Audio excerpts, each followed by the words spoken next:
Any person present who wishes to address the board or raise any questions about public school district matters or governing policy may do so under public participation. No discussion of personnel and individual students is permitted at this time. A limit of 3 minutes is placed on each speaker. Persons who want more time to make arrangements can be placed on a future agenda. As a courtesy, all cell phones should be turned off.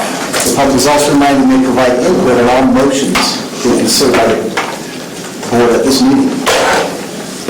So, with that, Jamie, you've got a mass mandate. You want to wait until that's the actual subject? Or do you want to talk about it now? I guess I can wait. So, no other public comment. We're going to move on to the facilities report. Oh, just before you jump in, there is correspondence. There's several emails. Both, I'm sorry, Mark. Looking at 10 as I go. There's several emails about pro and con on the mask thing. That's in the packet. I put them on. Okay. So, all right. Now you're going to go, Mark. All right. Any questions? Does anybody have any questions for Mark? Let's add their speed to the facility. All right. Thank you. And activities, Mike. Mike's been slightly busy. All right. Keeps me out of trouble. Does anybody have any questions on my board report? So let me open it back.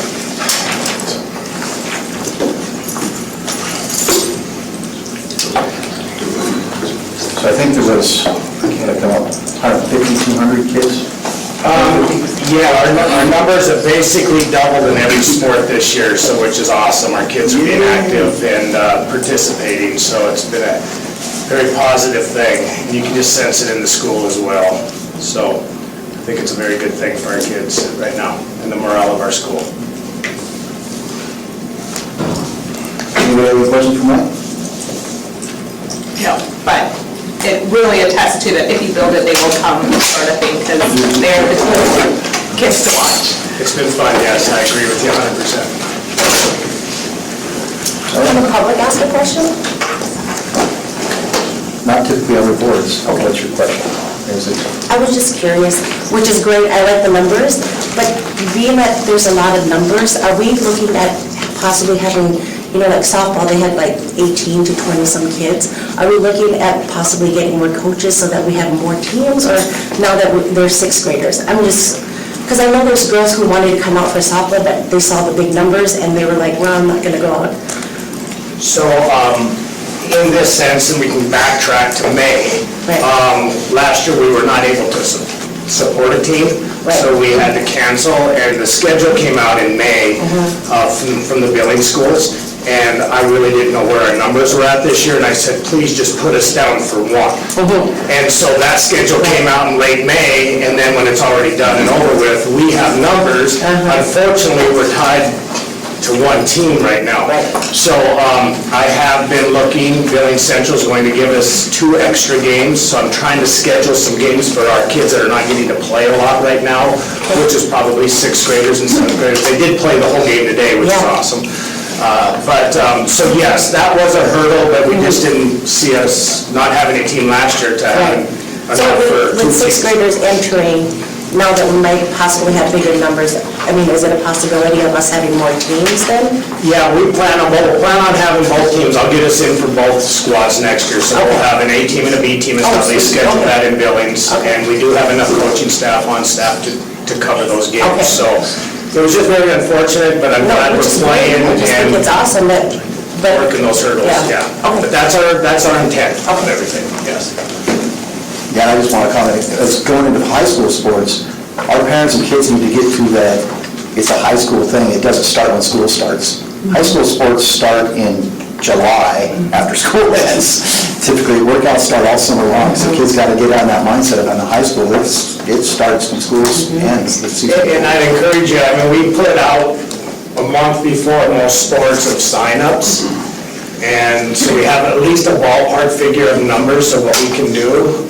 So I encourage you guys to make sure the kids all know that when that sign, even if they're thinking about it, just sign up so we know where we're at with numbers. It's huge on the scheduling side of it. All right, moving on, primary. Any questions?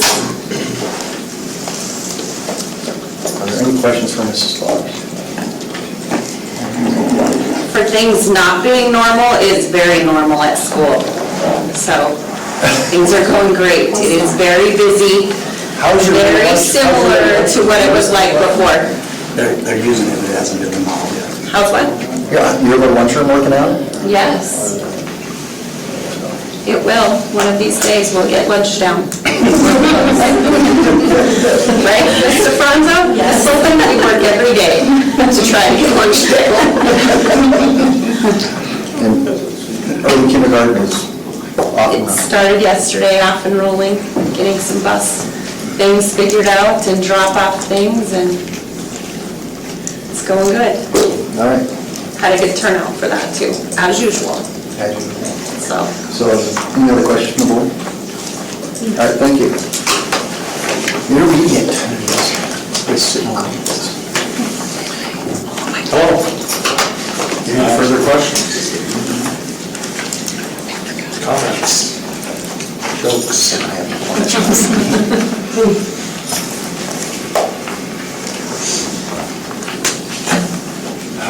Just a second. Anything you want to highlight, Mr. Kinsey?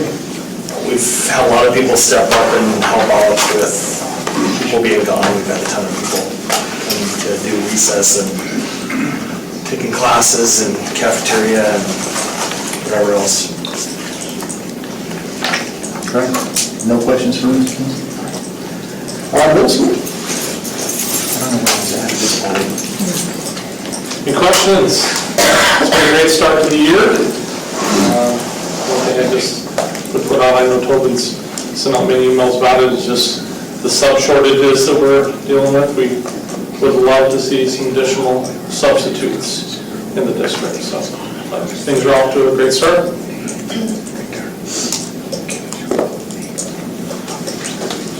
So your first, it's not quite a month, has been good. It's been great. What's your reception from the kids been? It's been great. You had involved. Okay, we got great kids here. Yeah. All right, any other question? Thank you very much. High school. Any questions from the report that I submitted?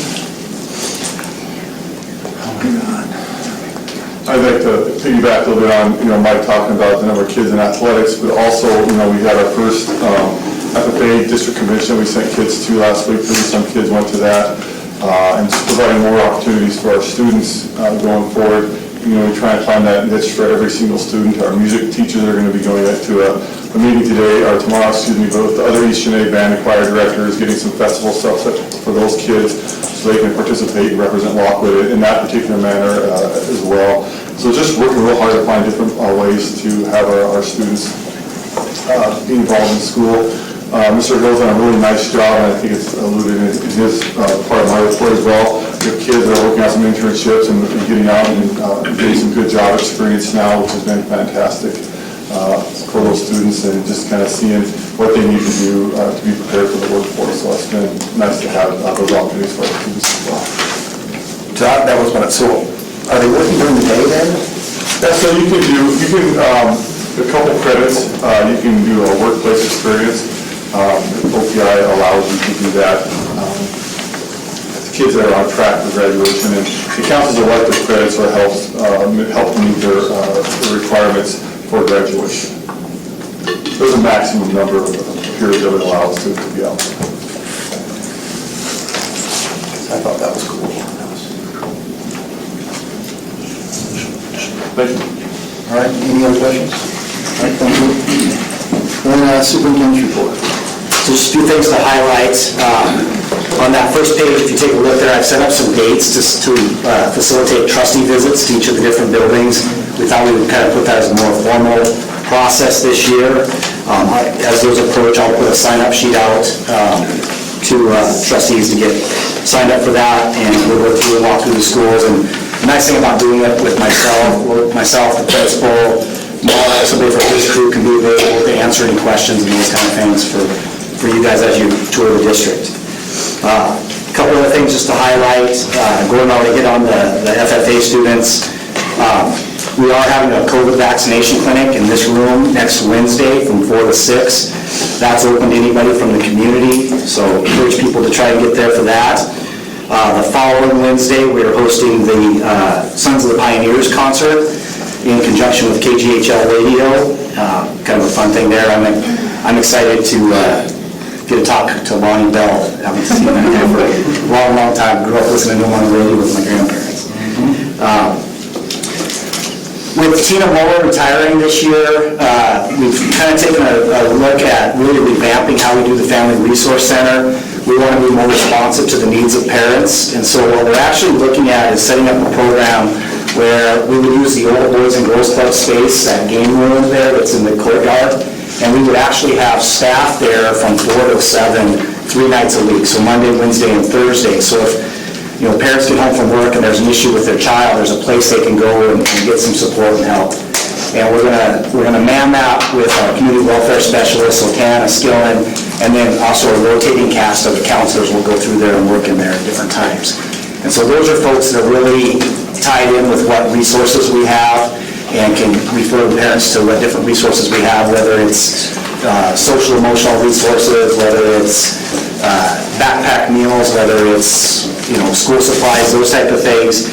And then Tana's actually been willing to have that, we'll put a hotline number together, and she'll have that line forwarded to her cell phone number. So even on nights we don't have somebody manning it there, but we can actually have somebody there to pick up the phone and talk to parents and get them kind of connected to what resources we have. Even if it's just saying, let's be calm about this now, I will put in a call and I'll connect you with Ms. Lorphin first thing in the morning, and she'll be calling you, just to kind of put parents at ease a little bit more with those types of things. So we're excited about that. We'll be kind of rolling out the details of that here in the next couple of weeks, and we're going to probably pair the start of that with one of our mental health nights with parentguidance.com. A couple of principals hit on it. We're really struggling with substitutes and paraprofessionals. We know everybody's struggling to find help right now. The nice thing about coming in and doing subbing is you can kind of pick your own schedule, what days you want to work, and it's pretty much the same schedule as your kids usually. And then the flip side of that too is, even if you know somebody that's willing to just work for a couple hours in the morning, we can utilize that help on playgrounds or crosswalk duties or those type of things, or a couple hours over the lunch period to help out with lunch rooms. Or even like if you know a college student that maybe is an education major that doesn't have classes on Tuesday, Thursday, or we would be more than willing to work around other people's schedules just to get some extra bodies on campus. So anybody knows anybody that might be interested, please have them get a hold of Lisa in my office. Mr. Crispin's been working hard with vocational rehab to get a pre-ed system. That's a pre-employment transition service for some of our highest needs, special needs kids.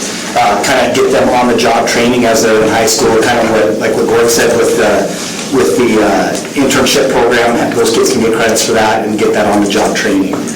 We have a couple kids that are graduates of that program that are working for us as a school right now too, and they're always great employees to have. We applied, and we actually just found out yesterday we were given the grant from the DPHHS that will allow us to do monitoring testing of our staff that volunteer to be part of that. So basically every Monday, any staff members that want to, they can come in and get a COVID test. And so the idea behind that is that we can catch any possible infections before their symptoms and those kind of things, and have less exposures within our staff and students as well too. Because of the high number of possible exposures we had at the start of the year, I was able to partner with Yellowstone Pathology, and so we have unlimited testing there. So any Lockwood families that get those letters saying that your kid was in class with somebody that tested positive, if they show any of those symptoms, you can go down there and get them tested anytime. Next week, we have representatives from both Senator Tester and Senator Daines' office, as well as Representative Rosendale. They're going to come in and just kind of do a quick overview and kind of see how our lunch programs work and our breakfast in the classroom programs work, just at the federal level with some of the changes that are coming up to the school foods programs. And we've been selected as kind of an exemplar of that as far as where our numbers are at. So I don't know if anybody saw the picture at the top of Mike's report, but that was a picture of our kickoff for the football season. And I don't know that I've ever seen that many people at a JV football game, and I know I've never seen that rowdy of a crowd at the JV football team.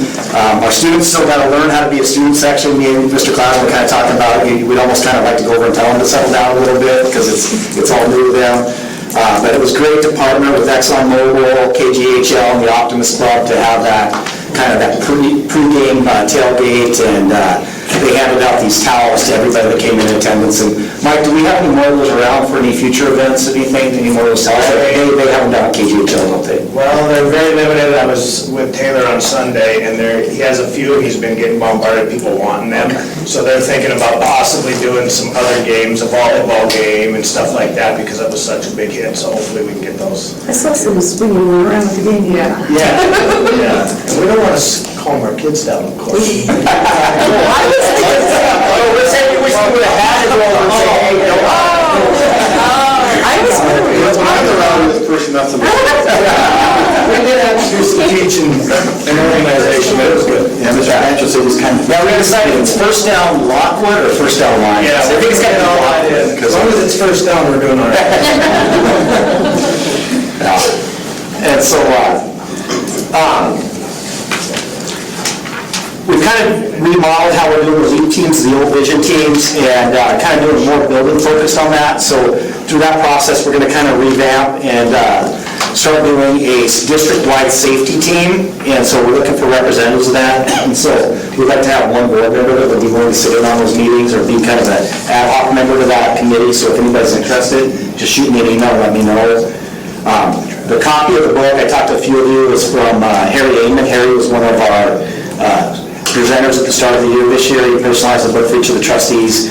Harry's a retired superintendent, spent quite a bit of time in Montana, and the book's really on kind of conflict management and those type of things. So would recommend that it's a good read. And then we had two resignations this month. One was a classified staff member that had a different job offer. They took that. And then we had a certified staff member that was dealing with some issues outside of school. And so that just became official on Friday. So we are actually advertising right now for an elementary music teacher. So if anybody knows anybody that has a burning desire to teach elementary music, they can teach it with an elementary degree if they have a music background type thing. So I know we've had a few possible candidates contact us. So any questions? I like how you clarified if they have a music background. Yeah, well, I can tell you, I've had to sub in the music classroom a lot when I was a principal, and it was useless. I'm tone deaf and, what? It's easy. Yeah. concert.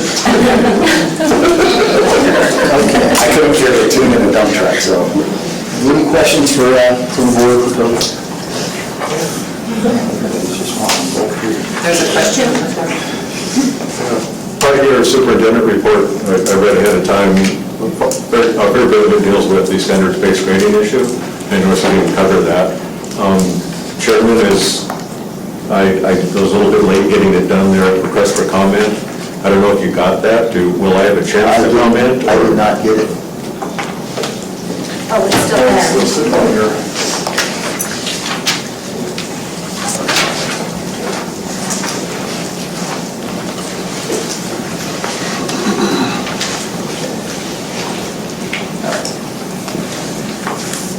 Well, usually we do that in the beginning, but since he was over there, I'll let you go ahead and make your answer. Okay. So, we're going to have a son, Adam, attending school here. And first of all, I do want to thank you, everybody. It's a beautiful school. Saturday, we went to the first women's varsity volleyball game, and the pep band was playing, and it was an absolute blast. And it was great to see. And this is a beautiful school. So we are excited about that, and we look forward to it. There is, obviously, standards-based grading is something that I'm very concerned about. And I've had multiple conversations with both the chairman and the superintendent and the principal of the high school. So I wanted to share my thoughts with you on this. My family moved to Lockwood in June of this year from Washington State. We were very excited about the beautiful new high school. One of the best reasons to move to Montana was to get away from both progressive end quote programs coming down from every level of government, which inevitably accomplish exactly the opposite of what they were meant to achieve. Hence, we were quite surprised when 16 days before the start of school, we received word via a school newsletter that a new standards-based grading and reporting system was being instituted at the upper grade levels of the school. Our first thought was that this change was surely something parents had input into and approved of. At least there was significant discussion about it. We wanted to know what the parents had thought of this most fundamental change to their children's education. My first call was to the chairman of the Board of Trustees, Mr. Tim Sather. His answer was that the SDGR implementation was based on, and tell me if I'm wrong, a new board policy passed this spring in accordance with new legislation by the Republican-controlled legislature. Upon review of the last year's worth of board meetings, this left more questions than answers, and was apparently an error. I say this because Superintendent Mr. Tobin Lavasio clarified that the implementation of SBGR was purely his decision and had nothing to do with the new policy from this year. And did not require board or parental input. His decision was based on thousands of hours of training.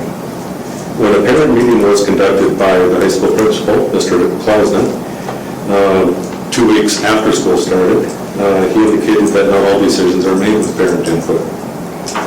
There are, in my opinion, two very important aspects to this fundamental change to our children's education. One, will standards-based grading and reporting be good for our children in high school or at any age? And I think that's a hugely different question for the younger grades versus the older grades. And two, the change was made at the highest level of the school administration with what appears to be no regard whatsoever for parental opinions or input. With respect to the first item, we did finally get some details about this new system 2 weeks after school started. As of this writing, I could still not find a detailed explanation on the school's district website. By all definitions of SBGR that I have read, it is not good. Not that all the definitions I've read say it's not good. A lot of them are very pro it, some are very against it. But what they say it is, in my own thinking, what I believe, is it is not good. It will not prepare our children for real life. It will indeed flatten the grading curve. However, it will not do so by bringing those at the bottom of the knowledge curve up, but by bringing the top down. Grades will eventually come to have less meaning, not more. The rewards for, and therefore motivation to, shoot for the stars will be diminished. Students will go through school without the stress of taking tests. with the lesson that they will always get do-overs and will therefore not learn some of the most valuable skills required for real life, and achievement levels will fall. With respect to the second item, I have tried to identify the origins of this change as well as if, when, and how parents were involved. It has been fascinating and disappointing to learn how non-transparent the process of instituting this fundamental change to our children's education has been, to us, the parents. Yes, there are many with thousands of hours of training who say SPGR is a better way. There are also many with thousands of hours of training who say that they tried this and it was terrible. So it is very troublesome that we, the parents, didn't get to have any input into what we thought was the best way to teach our kids. I would appreciate knowing if the Board of Trustees believes this fundamental change should be made without the parents' involvement prior to the decision being handed down. And I'd also ask you to consider this. You go to a doctor and you have a problem, one says, you need to do surgery to have this fixed. He's the doctor, he's more medically trained than you are. You say, I want a second opinion. You go to the other doctor and he says, he's also highly trained, same degree. Says, no way this should be treated medically. Surgery is not the best option for this. You as the patient, look at both. And we get to decide, we get to use our brains to decide which is the best way to handle it. This issue is the same. There's huge amounts of training and expertise on both sides of this issue. One says it's good, one says it isn't. Why don't the parents of the children who are getting taught get to decide what we think? And I know that this is all based on great stuff from the University of Kentucky and what's happened in the state of Kentucky. I've read a zillion of the articles. Thank you to Ms. Myers for sending those. This isn't Kentucky. This is Billings, Montana. And there's a reason why there's real resistance to this coming in Montana. Man, look at what's happening in other states. Look what's happening to Washington State. Look what has happened to Oregon. I can, even the merits of SPGR by itself is not nearly as concerning as the fact that the parents of these children were not consulted and said, what do you think is the best? And that is extremely concerning to me. So I'd like to know the board members, your opinions as to whether that should happen or not. Thank you, I appreciate your stuff. Public comment, unless it's been posted on the agenda, can't be debated by the board without it being pre-posted. So I appreciate your words. I wanted to go to everybody to absorb that and think about that. And we'll decide if we want to do something with it later. So I want to move on to safe return to schools and continuity of service plan that we have to review now. So this has to be on the agenda every month through the 2024 school year. So just has an update of how often we've gone through the process. This was the form that had to be submitted to the state, so you can see all that process, but no real changes to that at this point. I do have the adopted COVID plan posted on here as adopted by the board back in June. And so if you take a look here, we were supposed to be using the Community for Disease Control, the Cdc Indicators, and where they're at to make those decisions. That's how the plan is adopted currently. I did share the mitigation strategies that went out to the staff as far as how we're handling. This was based off of the Cdc Guidance. And then I kind of actually put together some stuff here based on some stuff I found from some other schools about really focusing on not only having a mask optional environment, but also a mask welcoming environment, because we do know we have some kids that are going to want to or need to wear masks, and we don't want them to feel singled out in that situation. So there was just some advice in there. Updated metrics, so these are the county metrics. As trustees, you guys have been looking at these for over a year now. So if you actually take a look here, I think this is the first time since all of this started that the Unified Health Command, which that's that group of doctors that works and has the background on this, I think this is the first time in this entire time that it's been read for their recommendation. And they did change the wording on this, I think I had it in my report. Before it said if 3 of the 4 indicators are red, they would recommend that distance learning only went on. And so they've changed that, and they talk about consideration of additional mitigation measures should be done at that point. And again, this is local doctors. These are the doctors in buildings that are making this recommendation. So capacity of healthcare and public health, that's actually the one that's in the best right now. I know we'll get into some of the correspondence. We did get some correspondence from some folks that are working in the hospitals, and they shared their concern about where the hospitals are at now.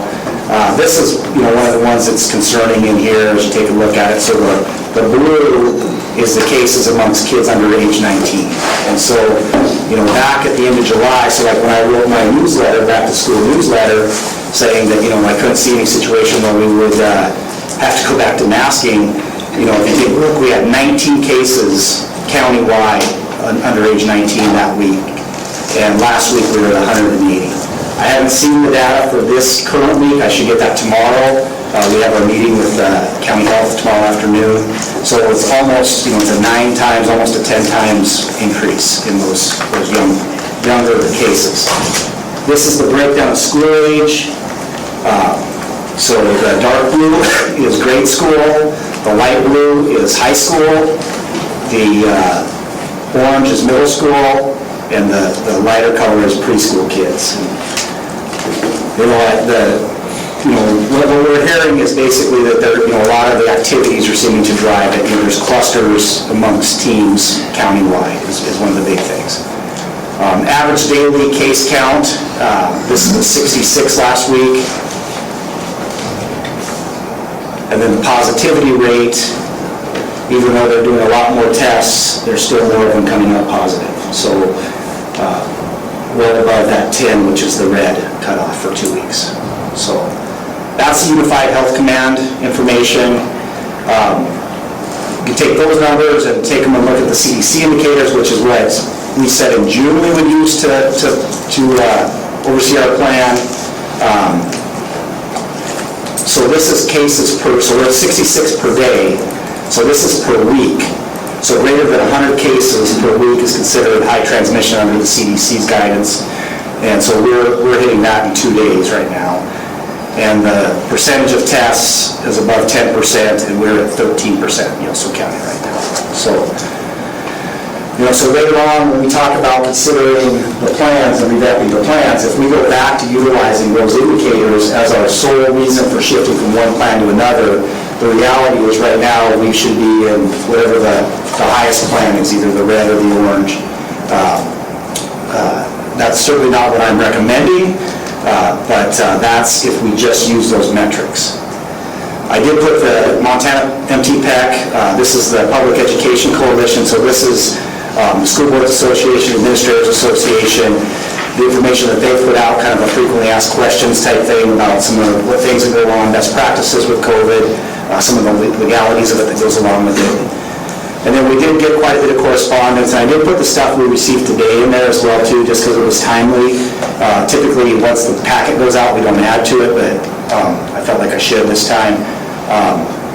So in these emails, messages, I won't go through each individually. All the trustees, I'm assuming, have certainly read those. We've gotten 8 of them from local residents. 4 are for going to mandatory masking, 4 for keeping masking optional. There's also a letter in there from the Montana Medical Association and just their recommendations that they put in. So I guess at that point, this is we're not making any decisions on this. This is just that having to have it on the report as we talked about being a requirement. So I can certainly answer any questions now, or we can wait till we get to my recommendation later on in the action agenda. I think we should just put it all in the action and make it one block and not 2 pieces. Okay. So I think we're going to do that. So if you have any comments, we're going to come back to it when we talk about what we're going to do in the COVID plan. I don't want to hear this. So we're going to move on to trustee reports. And MSAL went all virtual. So that's the big thing on that. And there's a flat rate for as many trustees that want to take part in that with the virtual conference. So if you're interested in that at all, please touch base with Lori. And it's one of those ones, it'll be virtual, even if you can just pop in on a few sessions that are of interest with you. You miss out on getting to talk to trustees and administrators from other districts, but there is some of that convenience of being able to jump on and take a look at it from a distance. It was really valuable, even being virtual last year, it was a lot last year, but And it does count towards our building. Yeah, I was just going to say, so. Which trustees would like to have the link? Sure. Everybody, please. Everybody. One of the first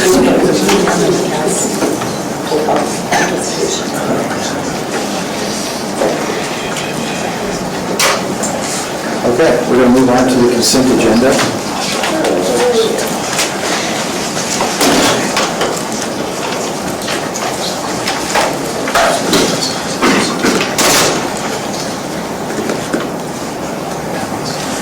I move to approve the consent agenda.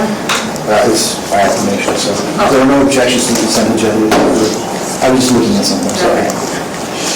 Are there no objections to the consent agenda?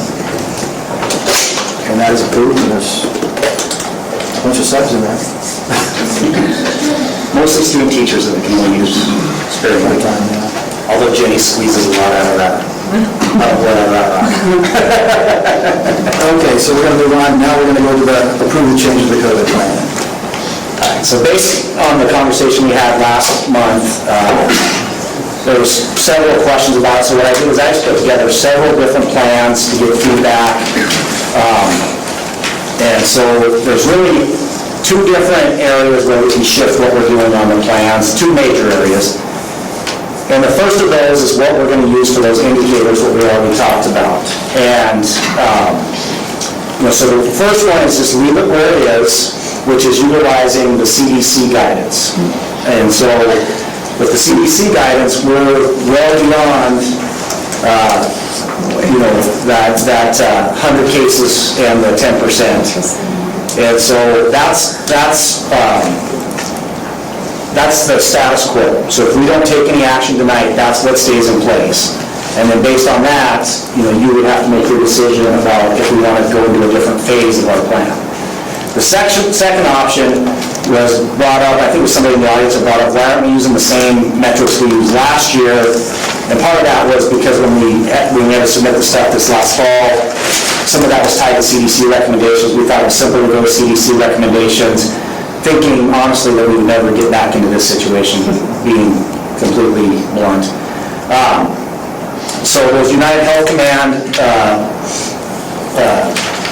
numbers, which at this point they're off the charts as well too, so I don't know if that buys you much different. So those are option B, are the ones that are the United Health Command, using that as the sole indicator for if we should go into yellow, orange, red, those type of things. So the third choice would be to kind of mirror what we have in policy 1905, which would be at board's discretion. And so those ones are all labeled option A in the packet. Now, just to say that it's going to board's discretion, that's not to say that we're blowing off any of the indicators or the metrics. It would really be, they don't force our hand to make that shift. You as the board would make that based on what's available out there as far as cases. The other part of that, and this is really tough right now because of some of the changes that have happened with the contact tracing. So right now, because of the changes to contact tracing, last year, we were doing our own contact tracing. Myself, Dawn, most of the principals, we were deputized as county health officials. And so when we had a case that was part of the school, whether it was a teacher or a student, we would go and talk to them and say, okay, who did you sit in class next to? Who did you sit next to on the bus? Who'd you go eat lunch with? And we could come up with a list of, depending on who the kid was, usually 5 to 25 people that were possible close contacts. And then most folks got the close contact call and were advised. Right now, the way county health is doing it is we are no longer deputized. So the only way we find out about any positive cases in our community is if a parent comes and tells us, or if we have a staff member test positive through the voluntary testing program that we have here. And even at that, we're no longer allowed to say, you have to follow the CDC guidance, you have to do this. We share that guidance and say, here's the guidance, if you're vaccinated or unvaccinated, we don't even ask that question anymore because there's some laws that were put in place with that. And so when you guys are getting that letter as parents, all that is an indicator. Doesn't mean your child is necessarily a close contact. We are just sending it out to everybody that was in class with that kid so that the parents can be aware of what are the symptoms, what's the testing protocol if I want to go get my kid tested if they get sick tonight, those type of things. It's honestly, it's really a liability thing, just to make sure that if we know about a positive case in our school, we're passing that information on to you as parents and not just keeping that to ourselves. And so, long way to get to the point where last year I used to show a slide every board meeting. This is how many positive staff members we had this month. This is how many positive students we have. Well, right now, we have no way of knowing that. Like I said, the only way we know of a positive student is if those parents come and tell us. And so it's not accurate data, so we're not even gathering it at this point. But the board would be able to, based on where we're at with staffing, based on where we're at with the number of cases that we do know about, we can give the board that information to make those type of decisions. So my recommendation going forward is that we adopt what would be, I didn't get to the second part of it. Getting myself ahead. On that part of it, my recommendation is that we do go to where it's board discretion across the board. So that we're not being forced by any certain metric to make a decision that maybe you guys as a board are not comfortable with. The second part is, we do have the yellow plan, we do have the yellow and orange phases that the board could have decided to go into at any point.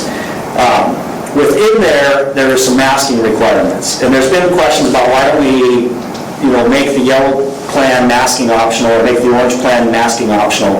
The reality is if we go to a yellow plan that's masking optional, the yellow plan doesn't do anything for us. The only two differences, I think, is food service, how we deliver food, which hasn't been a concern, and maybe water fountains, I can't remember. There's those two minor tweaks in between the two plans. So really, the only real value in the yellow plan is really the masking, if the board ever decides that we have to go to masking. So within that yellow plan, there's, again, different options. And so the way it is right now, the status quo is if we ever had to go to the yellow plan, under the current plan, it's masking for everybody on campus. So that would be all staff, all students, anybody attending events. The second option is, and this is really based around vaccination ages and ability to be vaccinated, is to require face coverings for anyone under age 12 on campus. Now that one gets a little difficult, especially in Mark and Nikki's building, because they're going to have some kids that are 12, they're going to have, well, most of the kids are going to be 12 or above, but they're going to have some that are under 12. And to try to keep track of which kids are under 12 and which ones aren't would be more difficult. And so the third option is if we ever went to any kind of masking mandate, it would be only in our K-5 buildings. And I guess my thought process on that is, as a state, we've really embraced the personal responsibility. And part of that goes along with the responsibilities of vaccinations. And because those, we're going to give the benefit of the doubt to those 12 and above that they can either have the vaccination or it's a choice that they're making as a family not to be vaccinated, and that they're assuming that risk to their own family. The kids that are under 12, which is primarily our K-5, and you got to think about this. Each day in Yellowstone County, we probably have the biggest gathering of people that are unable to be vaccinated on one campus. Because none of the Billings elementary schools that serve K-5 have as many kids as we have on one campus. None of them are at 800 kids. And, in Laurel, they've got multiple campuses. They're on two different campuses. Some of the kindergarten kids are on one campus, the K-2 are on another, or the going first 2 second, and then 3, 2, 5. And so I think that we do have some sort of responsibility to protect those kids that don't have the option, or their families don't have the option to have them vaccinated. So my recommendation, coming all through all of this, is that, my recommendation is that as we update the plans, that we go to what was option A3 in that plan, which is board discretion. And if we ever have to go to masking, again, I'm not saying we're going to go to masking, but if we ever go to masking, we go to masking in grades K-5. Now, I will also give you this caveat. As soon as the vaccination is approved for children under age 12, then I would say that we don't have any masking requirements at all, because then it becomes a choice for those families. So we would bring this back and have that, we would revisit this plan again at that point, which will probably be before the start of second semester, is what I'm hearing. So that's kind of where I'm at with my recommendation. I know some of you and I have had conversations on those type of things, and there's a multiplicity of reasons for it. It's like a Rubik's Cube. Every time you move one thing, you have 4 other things that pop up. But after spending all the time going through this is the plan that I would recommend to you guys.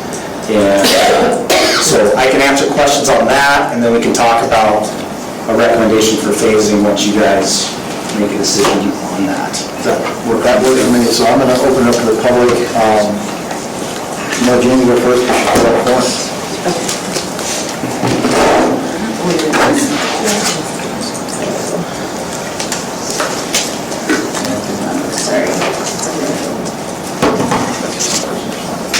Okay. My name is Jamie Fondrick, and I am a parent here in Lockwood, and I am asking the board, to please consider keeping mask optional. Considering that school district 2 cases is on the rise, and they are mandating masks for both staff and kids, their numbers are rising with mask mandates. So to me, in my opinion, the mask is really not working in school district 2, and that's where I work. And this leads me to believe that the mandates is not working. So please, I'm asking that you guys leave it up to the parents to make the decision for their own children. I also, with that being said, I do have documents here that show that I'm willing to share that we do have a bigger problem here in Montana and in Yellowstone County, which is suicide deaths in the state of Montana per capita is way more. We have more cases of that than we do of deaths of COVID of younger kids. I do have the paperwork. I can share it with you guys, but we're not mandating anything to stop suicide. And I applaud your Lockwood schools because we have great programs for it.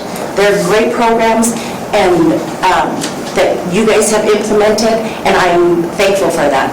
But it is not mandated. And so I'm just asking you guys to just keep it optional and not mandating it. That's all I got. Anyone else? I have to stand up. It's a personal choice. I stand, but I'm no taller. Do you need to get names for people that? Do you need to get names for people that comment? Sure. Well, I kind of know. If it's on the sheets, I get it, but if not, it's just general. Sure. My name is Lori Bosch. I'm a parent of an 8th grader here at Lockwood. I was excited to see that it's going to be potentially put more in the board's hands to decide, what we do moving forward. Because I think that's important. Numbers are a lot. They say a lot. They're also very scary.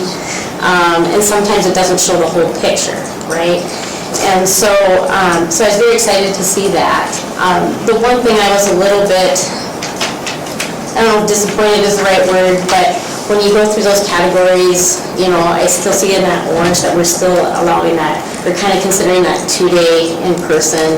We're going to talk about that later. Really? Yeah. Okay. The board, I've actually given the board the option to completely do it. Right. I don't see, there's really no value to hybrid at this point. Right, and everything like the CDC, like everything is going in person, so, okay. Yeah, so if it's okay with the board, I'll just address that at this point, if that's okay with it. So last year when we were in the hybrid, you got to remember at that point, we were requiring 6 feet apart in order to be a close contact. And so especially in our middle school, we didn't have space in the classrooms to have all of our kids on campus and be 6 feet apart. And when the CDC changed that requirement to 3 feet, that really reduced the need for us to be in that type of a situation with the hybrid. So I actually have on the board agenda that they could actually take the orange completely off the table. I don't see us going into hybrid under any circumstances, but I also never thought we'd be sitting where we are right now. Right. So I don't mind if the board keeps that there, knowing that that's going to be the last possible option that we go to. I mean, it would be basically if other schools in the district or other schools in the area started going to distance learning only, we might look at the hybrid, and we might even look at a modified hybrid type of a situation. Maybe to help with like the sub situation or something like that, where we cut down on the number of teachers that are on campus every day, but I don't think we'd ever go back to a 2-and-2 type of a situation. That makes me feel really good. And the reason for that, I think a lot of us know and have kind of seen what is happening to our kids this last year and a half, and what the implications have been on our kids. And there's a lot of kids that have done well with that home. Some people actually did better. But what I'm concerned about is that at-risk category. So when we're considering that, I know it's part of something that the board will still need to decide tonight, so I just want to get my input in on that.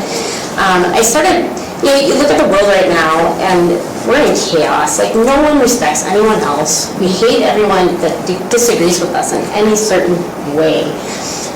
Where do you think our kids are right now, right? So I started thinking, if we adults are doing this through this COVID, I can only imagine what the numbers are for our kids. So I started asking around. I work in a hospital, so I started asking some of the mental health professionals. And I specifically talked to a girl that used to work in the youth psych at a hospital here in town, and she said, quite a few interesting things. And the biggest thing that stood out to me is the danger of isolation, right?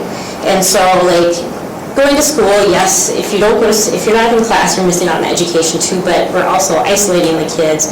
We all know this, but I think it's important to point that out, where she said that's the biggest thing that leads to depression, that's the biggest thing that leads to suicide, and even especially in those at-risk, high-risk kids that are already affected.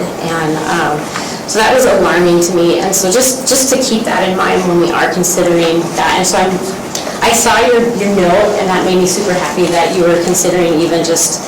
And that was the big last Can I finish the word? That's okay. I also talking to her, she also said, what can we do to keep them in school? So maybe it is masks. Here I am without a mask talking about it. I work at a hospital. I won't say which one. But masks, can help. And if it can help us keep us in school, I talked to, there was a pediatrician that I talked to, and she said, if masks are the difference between keeping us in school, I think that's the bigger issue. Let's keep these kids in school, so let's wear masks. The person that worked in the youth psych division, she said, our kids all mask up, and if any population of kids is going to have troubles with masks, it's going to be that population. She said they didn't have a problem. The adults maybe so, but the kids weren't. So just for what it's worth on that as well. So I love that we're getting data, but I just would really like to see more of a conversation of the bigger picture. And I know mental health comes up once in a while, but I would love to see more input on the mental health impact of this, because it's devastating. I don't think I need to say that to anyone I know. And I would tell you that was the driver for us to get back from the orange and back into the regular schedule last year. Even, especially in the elementary, where we were having great success academically, but I'm a firm believer we have a lot of kids in this community that the only healthy meals they get are when they're here at school, and we know the data on the number of DFS calls and those type of things, and all those type of things. So that was our driver, was the mental health to get kids back in school full time. All right, thank you. So my name's Katie Enright, and I just wanted to speak to the board. You know, I don't know if you're making a decision tonight or voting on it tonight or not, but my daughter just spent 10 days in isolation because she had COVID. She was on the soccer team, whatever. So she has recovered, but Riverstone Health called me today. And this is 10 days after, you know, she's tested positive and everything. And they said they're very far behind, that Montana is the 4th state, like the 4th highest state with rising cases of COVID.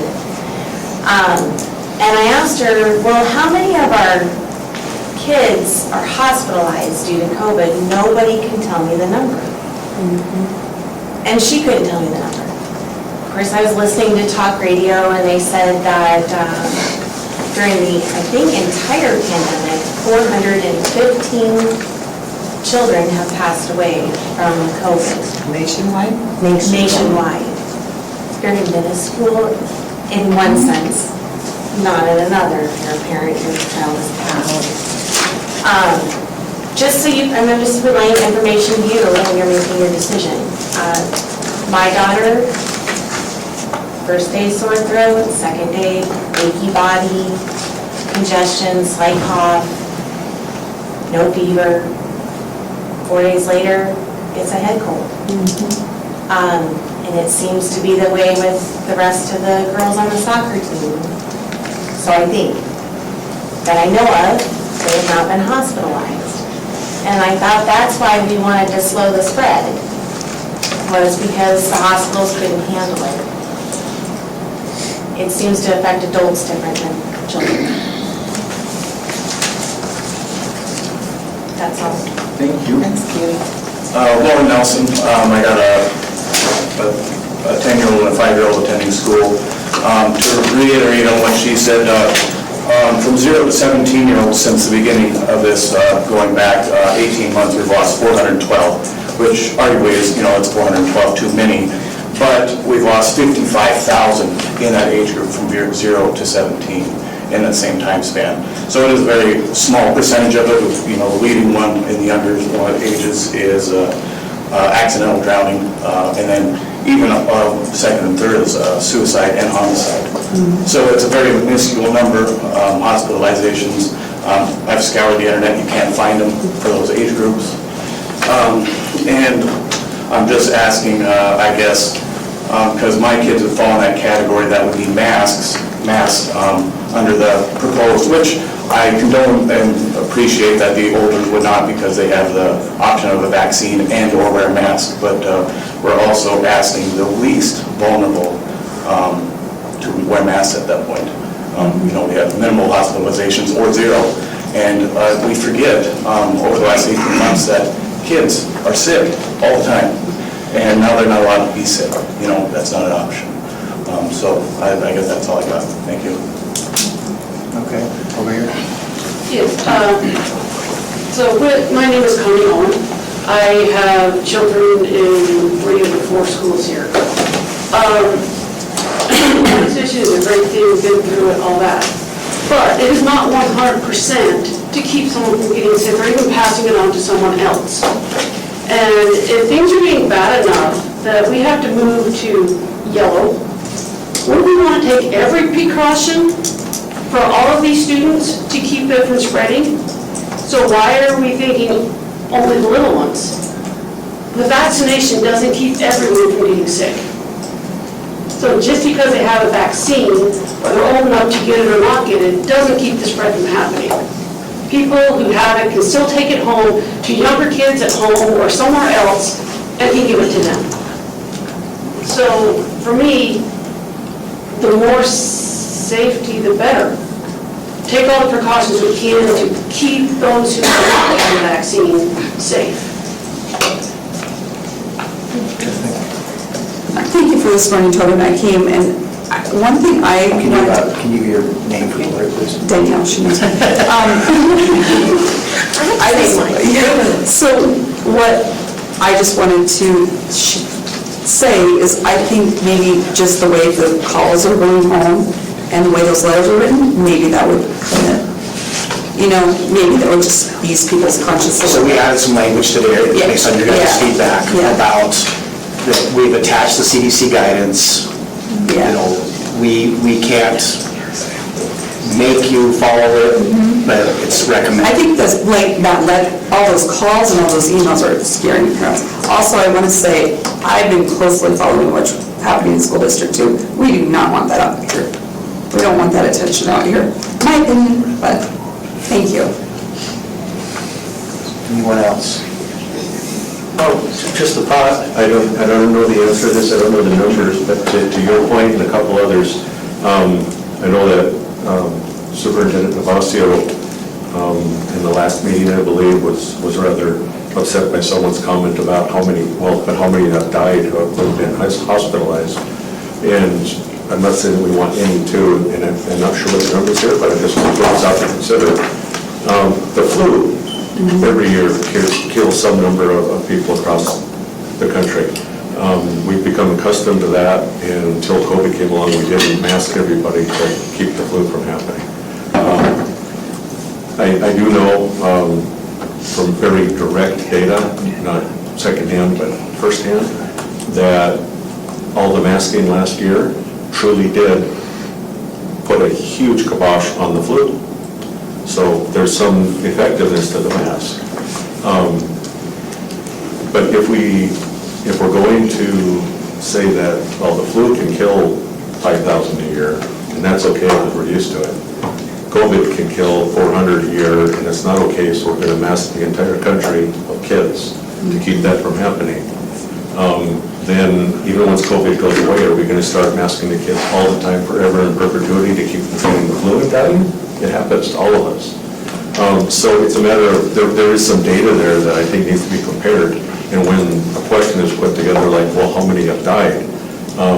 It's so easy to emotionally say, well, if it's a single one, that's not okay. We all understand that if our own child died, it would be horrible.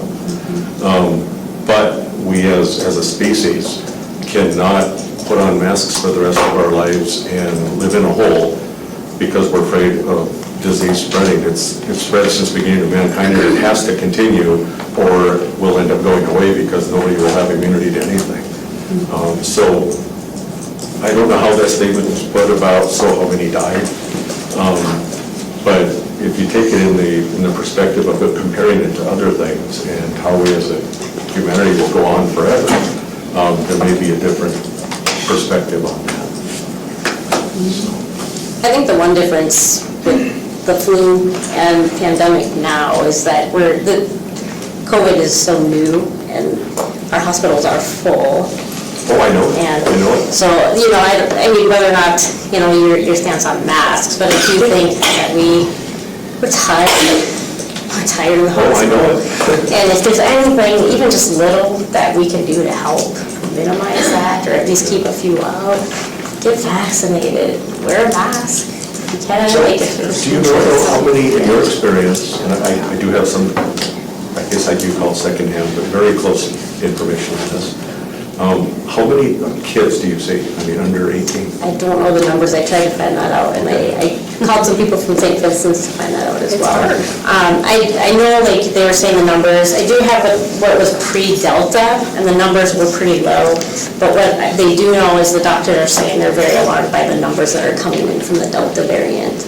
Yeah. They're much higher. There are more hospitalizations of kids in the hospital at the hospital that I'm at. I don't know, either way, I don't know what the numbers are. Right. But it's more, it's spreading easier than that. So, our ICUs are full, they're moving into other areas, and so it's a scary situation, because that means when if you have a car accident, let's hope the hospitals are going to be open. They've been in Like the virus that was lately, engineered to so. be super virulent. Okay, you started. Okay, let's move on. I would like to comment on your comment as far as masking, cutting that down on the flu going around. That was running parallel also with people isolating at home and not being in the workplace or in schools. So we can't credit flu numbers going down to just masking. I just wanted to point that out. Yeah, and if you'll allow me, I completely agree with you, but whichever it was, the point is that we can cut down on the flu by doing those same procedures. Are we going to do that for the rest of our lives? Already immunized. And what happens when we have a particularly bad flu? It happens every now and then. Are we going to crawl into our homes and mask and keep our children out of school? I mean, I can't stand the thought, of anyone's child, dying or getting severely injured. It's horrible. But as a species, I mean, literally, we have to think about how do we continue if we end up hiding viruses. All right, thank you very much. I'm going to make one comment. I can get your name, please. It's Brian Bosch. But I just wanted to say, I like to go ride motorcycles or horses and stuff, and so many people say that that's dangerous because you can get bucked off. But I take the risk. I think that each person here should be able to have that choice to take a risk, whether they believe it or not. I don't think that we should make it, parents know best what they want for their kids. We can't control their thoughts. Why are we trying to? Are they not capable of doing that? It's their risk that they can take it. I've seen people that have done things that they should have died from, but they don't, and they took that risk. And I've seen somebody that, the risk is very low, and they died from it. So why do we want to control what another person's life? And that's all the comment I want to make. Thank you very much. All right, anyone else out there? I'm going to go to the board. So at this point, I'm going to take comments from the board. Who wants to start? Anyone? I have comments, so. You should start us off. Well, then I will start. For me, last year we followed the data.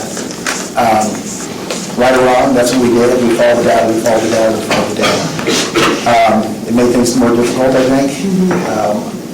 This year, I feel like we're in the middle of it. And I'm kind of in the let's run headlong. I'm kind of tired of let's hide from this, let's not do anything. You got to live your life, it affects 10% of the population. So that's a bad number. I still like recommended as the wording, because that allows those families and kids that feel they need to wear masks, they're protected a little bit by us, saying, hey, that's a recommended thing, it's not an optional thing. Because if you say it's optional, they're going to get picked on by the other kids. And all I hear about is bullying, so I've tried to eliminate bullying. The flu comment, I've had this conversation with my wife several times. We just went through this for the last year and a half. You'd think that people would have learned that maybe not taking your kid with a runny nose to stores would be a good thing. We can't control all that. So that stuff is happening right now. My wife was in line at the store. There was a guy in a mask, and she could tell he was visibly agitated by this family and the kid that was touching everything at the cash register with his snotty nose. I'm not a doctor. I'm not a healthcare professional. My experience with masks, I spent 12 years in the Navy dealing with radioactive contamination. We would never thought of wearing a paper mask to protect ourselves from radioactive contamination, which is a particle. This is smaller than a particle. So, the mask now, and the flip side of that, you'd never think about having your surgery done with a doctor not wearing a paper mask. So, there is something to be said for masks on both sides as far as I'm concerned. To me, the biggest thing has been the distance thing, everybody staying away from everybody. I don't know how many, I have barely been sick this last year. It's been bizarre. Usually have that one case of the crud every year that knocks you out, and it hasn't happened. So, it's a tough decision on all this stuff, but personally, I would kind of like to make it a board's discretion, stay with the recommended masking, and we're going to go headlong and see what happens. Great Falls closed down for the week. That is my biggest concern, is we're going to run to the point where we don't have enough staff to keep kids here, and we're going to have to shut down and get caught up with people getting through the disease so we can get them back to work. So that is a fear I do have, that we could run into that, and that's where the rest plan being ordered by the governor, it might be a situation where we don't have the people in the school to keep the kids here, so something we have to think of. We have to think of a way to cover that if it happens, and I'm not sure. The way we have it right now in our plan is we would do that on a case-by-case basis. So if we had to flip a grade level, a classroom, even possibly a school, we would do that where we would offer the distance learning. As we've been talking here, we could, as an admin team, we could go back and take the orange plan, going off of what Lori talked about, because I don't see a situation where we go to 2 days a week, 3 days a week, something like that. But maybe in order to address some of the staffing issues, if we ever get to that point and avoid having to flip, maybe we do go to a 4-day week and we alternate what day we have off. So, maybe K-2 goes Monday through Thursday, and 3-5 goes Tuesday through Friday, so that if we had to, those staff could go help and pick up classes in the other building, paraprofessionals, those type of things. And then maybe we do something similar to that with the middle school and high school, and that would be our hybrid. So the kids would only be really missing out on 1 day a week, but it would allow us to find a way to try and keep some staffing. We have to work that out. I don't know if that, and like Jordan said, never thought we'd be here again. Every time we turn around, we're like, oh, we're done, and it's never going to be there. And we're here again. It's just... The biggest issues we face is either, like Tim said, either not having enough staff to operate a classroom, a grade level or a building, or on the flip side, and we've come close to this in some of our intermediate classrooms right now, where you hit a certain number of kids that are home sick. At what point is it a bit more efficient to just have all the kids at home and the teacher teaching from the classroom? We haven't gone there yet, but I know we've had those conversations in 5th grade a couple times already this year. Are we completely against, I know Newman School is shut down for 2 weeks. Are we completely against, if there's not enough staff and they're, instead of making it more complicated, are we just dead against no school for 2 weeks? Let's just let it peak, let's ride it out, and then call it good and get back to class. If they're not out and about though? I know that's You know what I mean? That's an option we have all along the place. If we get to a point where, we could have a point at any point where community health could come to me and call me and say, hey, we've had just a huge outbreak of cases in the Lockwood Middle School, we're suggesting you guys shut down. At that point, what we would do is we'd probably call an emergency school board meeting and they would make that decision. That was, the biggest thing is listening to everybody. We know that the kids aren't the ones getting sick, but we have to have teachers here at school to teach the kids. So even though it's not just, and yes, as parents, your kids are your concern. So the teachers. So, but then, the teachers are the ones who are in that higher risk category that are gonna be in the hospital and everything else. And, so, sometimes it's not just about what's best for the kids, but we also have to think about their teachers and what's gonna also help them stay safe too. And I know that the masks then aren't for the kids, but they're for the teachers to stay well.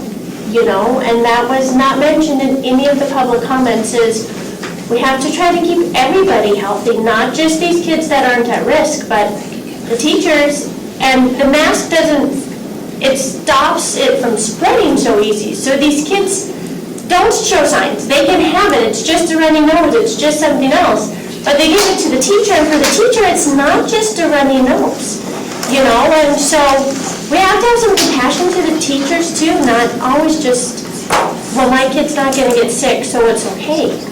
But I think going back to Tobin's point, that they have the option to get vaccinated as well, and wear the mask, and wear a shield if they want to. Should we make it mandatory for our teachers to wear masks to protect them? And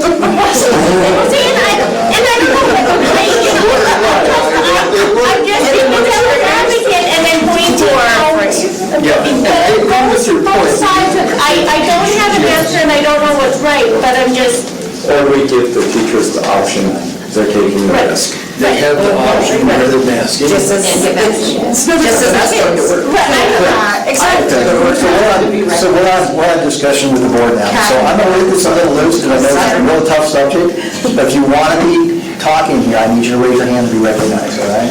I can't have just a trade random One at a time, yes. So that's what's going to be. So just as I'd like to speak on behalf of the single parents and the elderly guardians who are taking care of kids who, again, they're bringing this. There are, I think right now, 11 people in ICU who have been vaccinated, fully vaccinated, and they're still in ICU. And if those people were, in fact, parents of children in that situation, now we have kids, if we're so concerned about mental health, we have kids who are at risk of losing their parents right now. And there is an obligation to the community that I feel as a board, we have an obligation and a responsibility to not just students, not just teachers, community members, parents, and, considering all of it. And I think it's made me very sad to see, not us, but just as a whole, to see us totally discount the level of education and recommendations that our medical personnel have. They aren't doing this for fun. They're tired. We have someone who said how tired they are. And, if there's a way that we can help each other and give a little reprieve as a species, if we're really going to try and keep going, I don't want us to keep going if we're all thinking single-mindedly. If we're going to continue as a species, I'd like that to be as a community. If that's what's important, if keeping us together is important, then I think it's important for us to be considerate of each other too. So. Okay. I think there was an option that you said that they can always opt out and be at home, or did I misunderstand that? So for those students, that might be the safe community approach. I don't know. And we're really trying to avoid that because kids. Right, because then they're isolated again. All right. Are you done, Sylvia? More? Not right now. Okay. I'm going to give everybody a chance and come back to this. So, you done? Anyone else got it to take? I'll speak. First of all, thank you all for your opinions. They're very valuable. It's not an easy decision, as you guys have seen all around us. I appreciate Tobin putting a lot of thought into this. I think what I've heard tonight is, that we have a green, a yellow, an orange, and a red, that we would like to reconsider looking at the orange and red plans, just again, does it make sense? I've also heard, leaving it up to the board discretion, which I agree with. I think, we know our community, as, Tobin looks and talks to the teachers and the admins and everything. I mean, that input is very valuable, and so that feedback is going to be very important if and when we choose to move to a different plan. So again, no opinions are wrong. I think we're all in this together. So I do like, that we are looking at an E3, which is recommending the board discretion, and then, masking the K through 5. Not saying we're moving to the yellow plan, but again, a lot of thought went into it and a lot of, thoughts around here. So thank you guys all for your opinions. Tim? Scott? I'm sorry. I just have one question, and I'm maybe I'm right. When do we decide if we are making changes? Is this, you call emergency board meetings, is that what happens? That's what we have to do. You'll do that after we decide if we want to change the plan. And part of the change this plan is right now our current plan is linked to all these numbers that are out there. And if we go by that, we're way beyond all those. So, and again, I never thought we'd be close. We switched to the CDC stuff. Scott? Oh, sorry. Yeah, but I was on that one. I love your input. No, this is great discussion. Oh, second speaking. Thank you, great. Great discussion, and we could probably debate this issue all night long, but what I do think is going to happen, and I hope will happen, is that the responsibility for the decision rests with this board. And you all know me long enough to know that one of my favorite mottos is, we are not School District 2 out here. And you all have a huge responsibility and a difficult one. And that's what you're here for, to make that decision. You listen to the recommendation of your superintendent, and you listen to the input from the community, and then you make the decision as a board. And I really appreciate the work and effort you're putting into this. Buddy, if you're sick, stay home.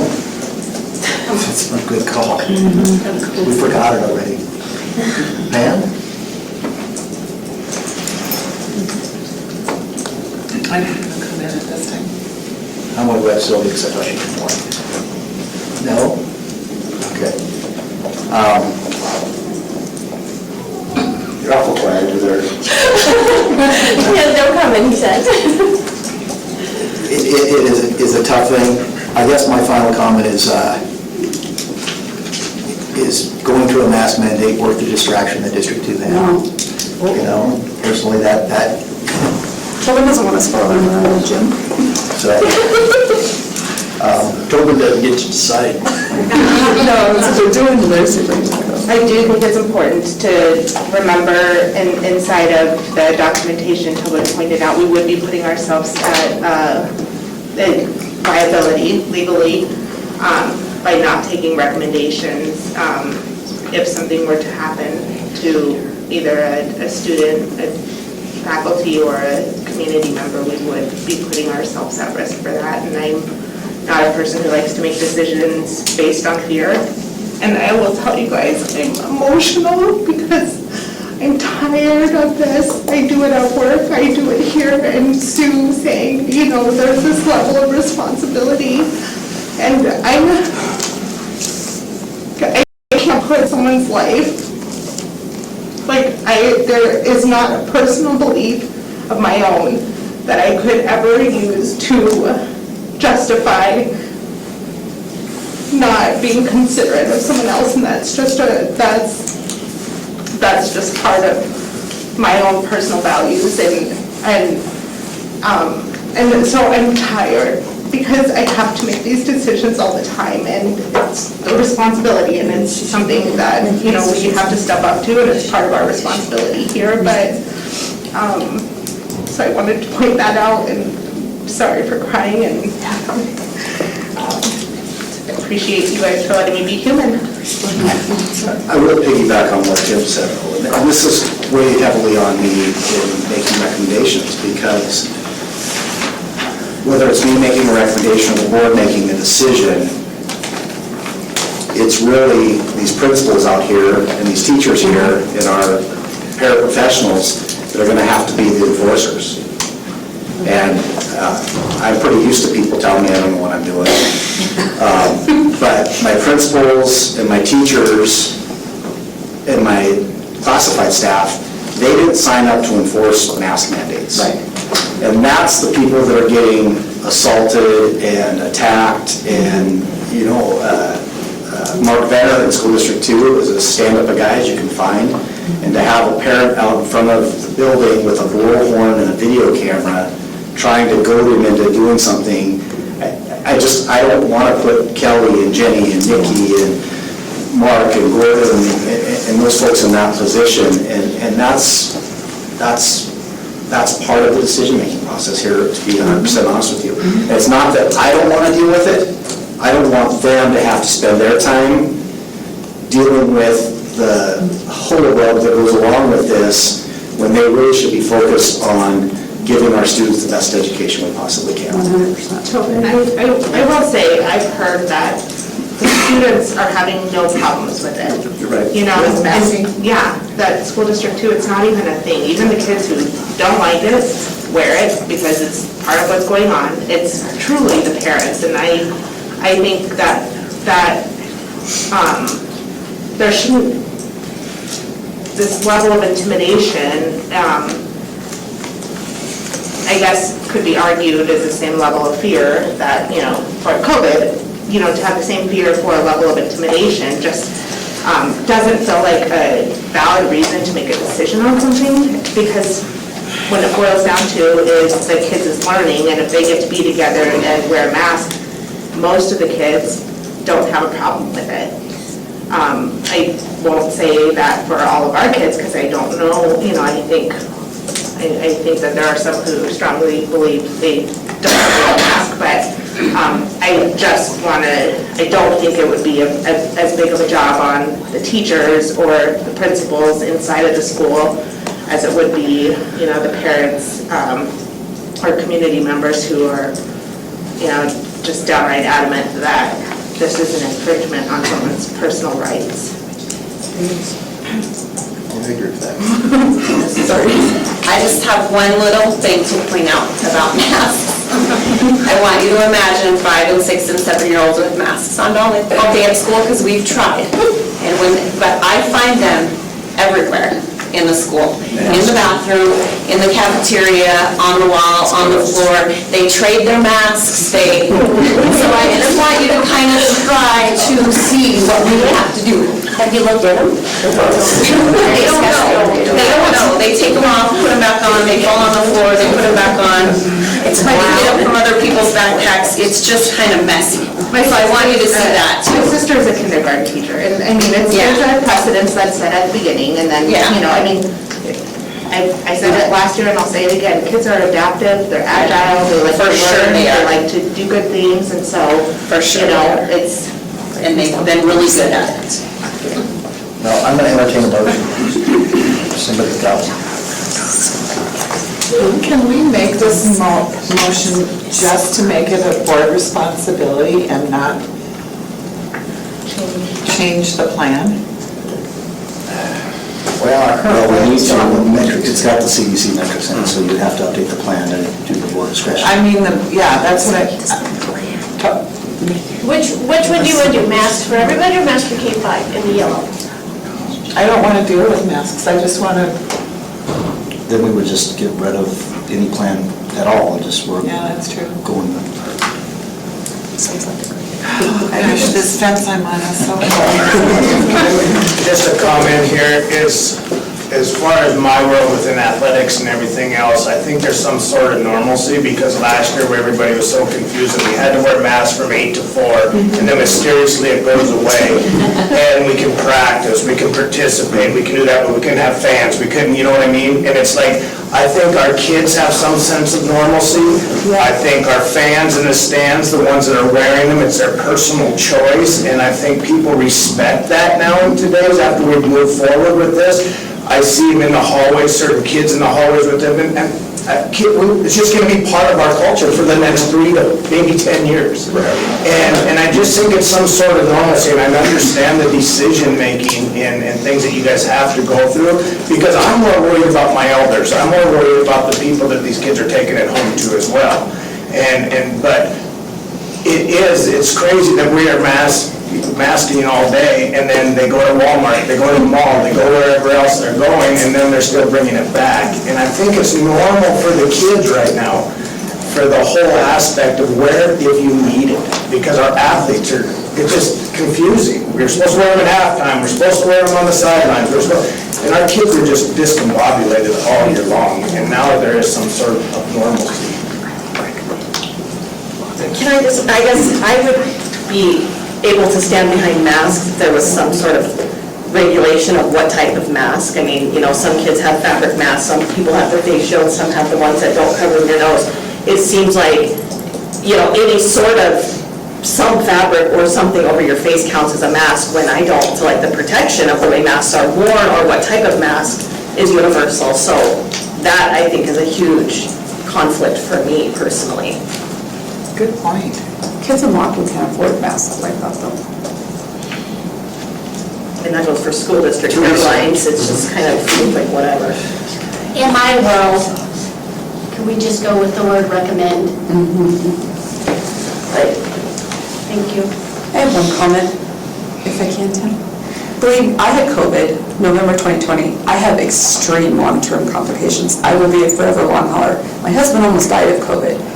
So you'd think that I'd be the one here asking for you to mandate masks. I am a high-risk child. But come on, you guys, we have to live life. I sat in my house for 6 months trying to recover. I was hospitalized after I had the vaccine. So not only did COVID put me down, but then I was hospitalized after I had the vaccine. So I can't live in fear anymore. None of us can. My family wants, we all do. We all want to be back to normal. And if this one little bit can make us feel like we're normal, And one other question. Have you talked to the teachers? What's the overall feeling you get from them? Teresa? In my world, we recommend. I guess, Danielle, where I would go with that is, and that's another part of why I recommend it. So I took, when we had our open house, and when I walk around the buildings, I would say 10 to 20% of the people in the buildings, whether it's parents when they come to meetings, or our teachers, or our students, it's about 10 to 20%. And part of what the board's job and my job is to represent the community. And if that's the way our community is feeling about it, without taking a poll, but taking a poll on behaviors, then I would say the community leans towards making masking. And your teachers too. Yeah, I came in the first day the teachers were on campus. I was planning on it, I had to come over. So, but it was the same, about 10 to 20%, I think. 10%. Sorry, Tim.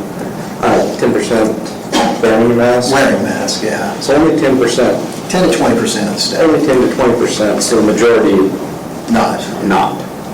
That's that's again, not a poll, it's kind of my... Right, but I just wanted to clarify which way you're saying it. Yeah, I think I could count how many people I saw with masks on open house. So if we were going with the majority, you'd be saying that masks are out. Yeah.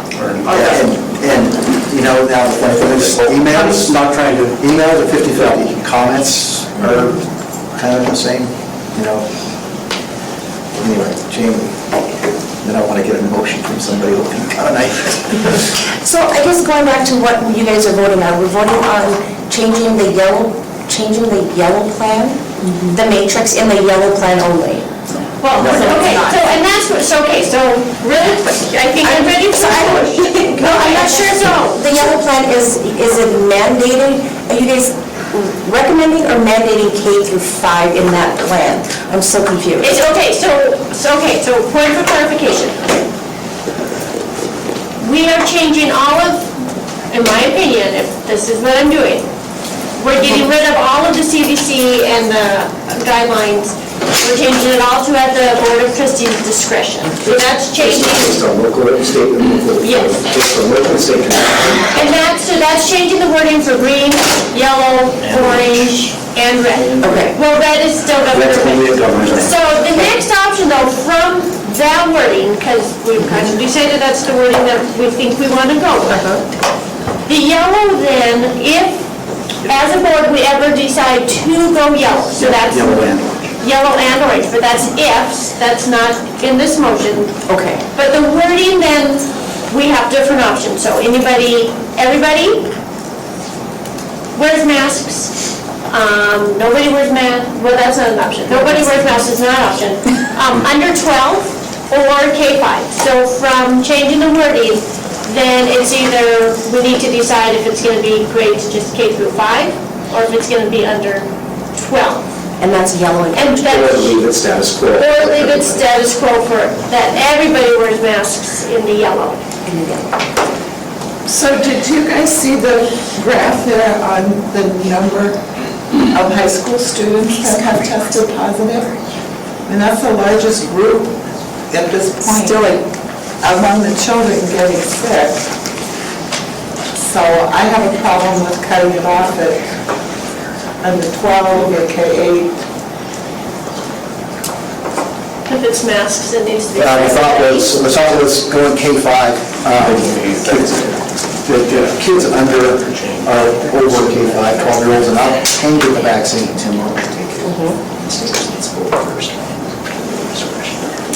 That's what I think. Yeah, maybe. All right, I can make that motion.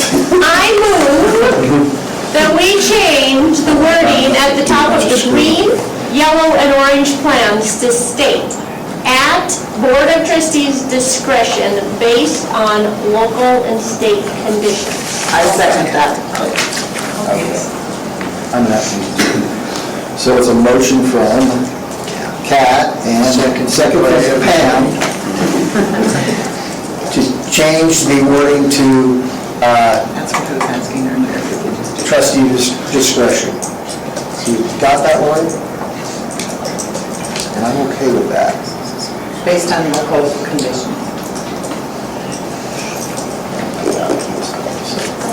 All right.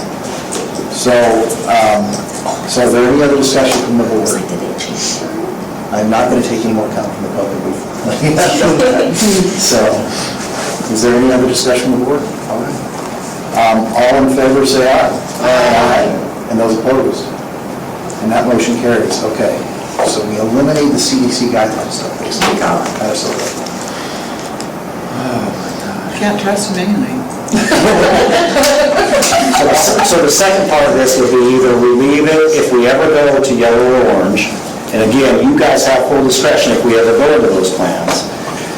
If we have to go to those plans, do we go masking for everyone, masking for grades K-5, or masking for those under age 12? Tell me if I'm wrong, in order to move to the next color up or down, we have to hold a board meeting now. Yes. So why can't we make that call at that time when we're a little closer to the situation, we know where the problems are going to be at that You time? guys can always change, I mean, this plan's fluid, you guys can always change it. I mean, if we don't make any changes tonight, then it's masking for everybody if we go to those. It would just be an additional decision you'd have to make at that time if we ever got into a... So say you call a meeting for Friday, because all of a sudden we're in that situation, and we show up here, at that point, could we make the decision of, We could. I'm going to assume that if we go yellow, all staff wears masks. Well, Not on this. It would be just those Well, K-5 buildings. I think we need to address Situational. who's supposed to wear masks situationally. Yeah, when we decide to go to the yellow, that decision needs to be made at that point. Okay. That's your discretion. I mean, we would be leaving it... Masks for everybody. The default would be masks for everybody. Now it's just masks for everybody. If we go yellow, but we have to have a board meeting. But in that board meeting, you guys can And then decide we what can they decide. want. Can we change that mask mandate in those plans to? At that emergency board meeting, yes. We don't have to change that. We can leave it the way it is, and because we can change anything we want anytime we want. What I'm saying is that even though that says masks for everyone right now, when we vote to go yellow, we can say masks just for K-5. We can do that. Yes, and by that time, they could be available for vaccination. Right. So at this point, we don't have to make that decision. I don't think it's responsible to try to guess where this community is going to be when we get to this point. Okay. I don't know what that point is. Especially because we have to have a board meeting anyway. Yes. So. Yeah. And honestly, and Pam, I understand the logic behind that, because what if it's that half of the high school kids are gone, and that's why we're having to do a change? And so it's the high school kids then that is causing the change, but if we change this right now, that says they don't have to wear masks, well, they're probably the ones that actually should be. So I think we leave it until we get to that extreme where we have to move to a color, and we figure out why we are moving to a different color. And what makes sense in that moment for us. I agree with that. We're not making any other motions, and I won't just... Okay, then we're moving on.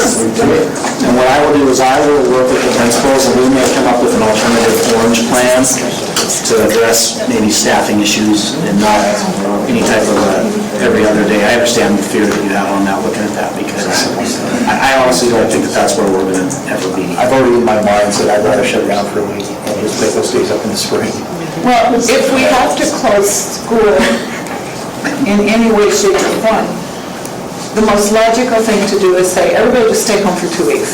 Yeah. Let's nip this thing in the bud, and in 2 weeks we can come back and nobody's... But keep the problem with that, and going to tell you some stories, is that the kids aren't going to stay.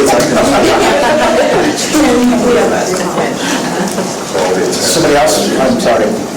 When you make that decision, can you let the parents know? Because I have no idea. It'll be posted. Because I want to be on that meeting, because I do recommend masks. I think medication should be left to the parents. And if those people are saying that, oh, they can just get their kids vaccinated, no. I don't agree with that at all. Medications should be up to the parents. But masks are not medication. Just because it's uncomfortable and, oh, I don't want to wear it, doesn't mean that, we shouldn't be doing it. Thank you. And every single one of my kids wear masks to school. They wear them to Walmart. They wear them to church. They wear them everywhere that we go outside that house. I even take them to the park with the mask on. If we're near people, I tell them, put the mask on. Yeah, I don't want to be more than that. I appreciate your comments, we're going to move on. We'll be the next time. It's legal that we have to post for school board meetings and what's on the agenda 48 hours before the school board meeting, so it will be posted on the website when we have board meetings. Okay. Let's move on to approving the MOUs with the labor unions. And this kind of came from the first round of COVID money gave extra leave that we can pay out through COVID money, and the last round didn't do that. We're trying to make something that will help out with teachers and paraprofessionals having to take time off. I move to approve the MOUs with the leave, I don't know what it said. The leave banks. So as a district, we will be matching, the teachers union will donate, they can have that term donating days, and then we'll match the number of days donated, and same with the paraprofessionals under these agreements. So is that the rest of your motion? Yes. Okay. Do I have a second? I'll second that. Okay. We're trying to stop. So it's a motion from Sylvia, second from Pam to approve the MOUs. I wrote it in 3 letters. I think it's a motion from Sylvia, second from Kat, to approve the MOUs with the teachers and the paraprofessionals. Is there any comment from the audience on that? The union, thank you. I still wish it's something we could maybe do forever, but you'd have to make it so you get this much a day, and it would be based on your pay. When we met in August, even bringing it up, it was like, no, we don't have to worry about that. So thank you for being open to that discussion and be able to work through it. Any comments from the board? All right, all in favor, say aye. Aye. And those opposed? And that motion carries. Oh, non-union classified, so this is something that also come with that, so we have to get the rest of our employees included. Yeah, so we just covered our teachers and our paraprofessionals, but we have a lot of other hourly employees that are non-unionized, and actually some of these are actually salaried as well too. Maintenance, janitorial, secretaries, special education support services like our speech paths and our school psychiatrists, and other non-instructional staff, so that would be like Kathy in the technology department. And so what my recommendation is, after we get the donations from the teachers and the paras, we look at what the average number of days that we donated back to those groups, and we donate a proportional number of days to these people that aren't unionized as well too. So if Mark's crew, they would have a pool that they could tap into as well. I move to approve the creation of a non-union classified COVID leave bank. And I will second that motion. So should I go through that? So it's a motion from Sylvia, a second from Pam to approve the creation of a non-union classified COVID leave bank. Any comments from the audience? comments or questions from the board? All in favor, say aye. Aye. And those opposed? And that motion carries. Okay, ESSER's funds.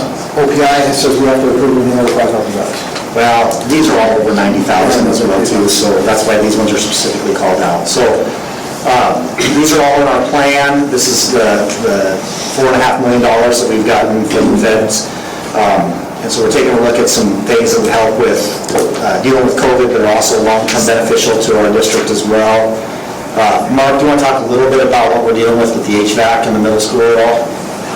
So, you know, the control system was put in when that building was built back in 2008, I believe. And in control lifespan, it's a dinosaur now, not really functional, so we needed to really upgrade so we could make sure we got reliable fresh air into the building and doing those air exchanges, you know, every hour that we need to make to keep everybody healthy. So obviously air movement falls under the ESSER's plan. Primary school lunchroom, Tim referenced that a little bit earlier with Jenny. Under ESSER's, it allows us to get the kindergarten kids and some other grades, pre-K, maybe. Who else are you using that space with? First grade, too? Next week it's going to be different, I just kind of rotate. Okay. Since kindergarten. So it gives us some extra lunchroom space. The other thing is it really saves those kindergarten kids walking all the way down to the blue room. That's quite a trek for them, and you can imagine that gets to be a challenge sometimes, won't it? And so that old gym, because of the amount of gyms we have on space, we don't use that old multi-purpose room very much. And so we've kind of got a plan. We've worked with Collaborative to kind of come up with a plan where we take the old workroom, turn that into a kitchen space, not like a full kitchen, but like a warming kitchen. And then where we do that, make it more appealing as a place to have lunch. And then the last one is the CTE building locker room modification. So when we design the CTE locker rooms, those are more changing rooms. But the one thing we're running into is when we host teams,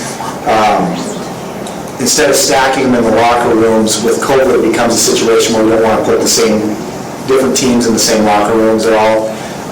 And so it would help Mike with when we host events to have an extra set of showers in those CTE locker rooms. So again, when we were planning this building, we never, it was only a few years ago, but we were planning for, kids couldn't go in the same area to shower because we didn't want them sharing air. And so all three of those fall under the ESSER's. Collaborative has done some preliminary planning on the locker room and lunchroom projects, but because they fall over that $90,000, we would have to put them out to bid. And my plan would be to work with Mark Coleman and let him go ahead and run that process for us. And we just need board approval for it. I move that we approve the ARP ESSER's facilities projects for the school. I'll second that. It's a motion from Pam, second from Buddy, to approve the ESSER's projects as presented.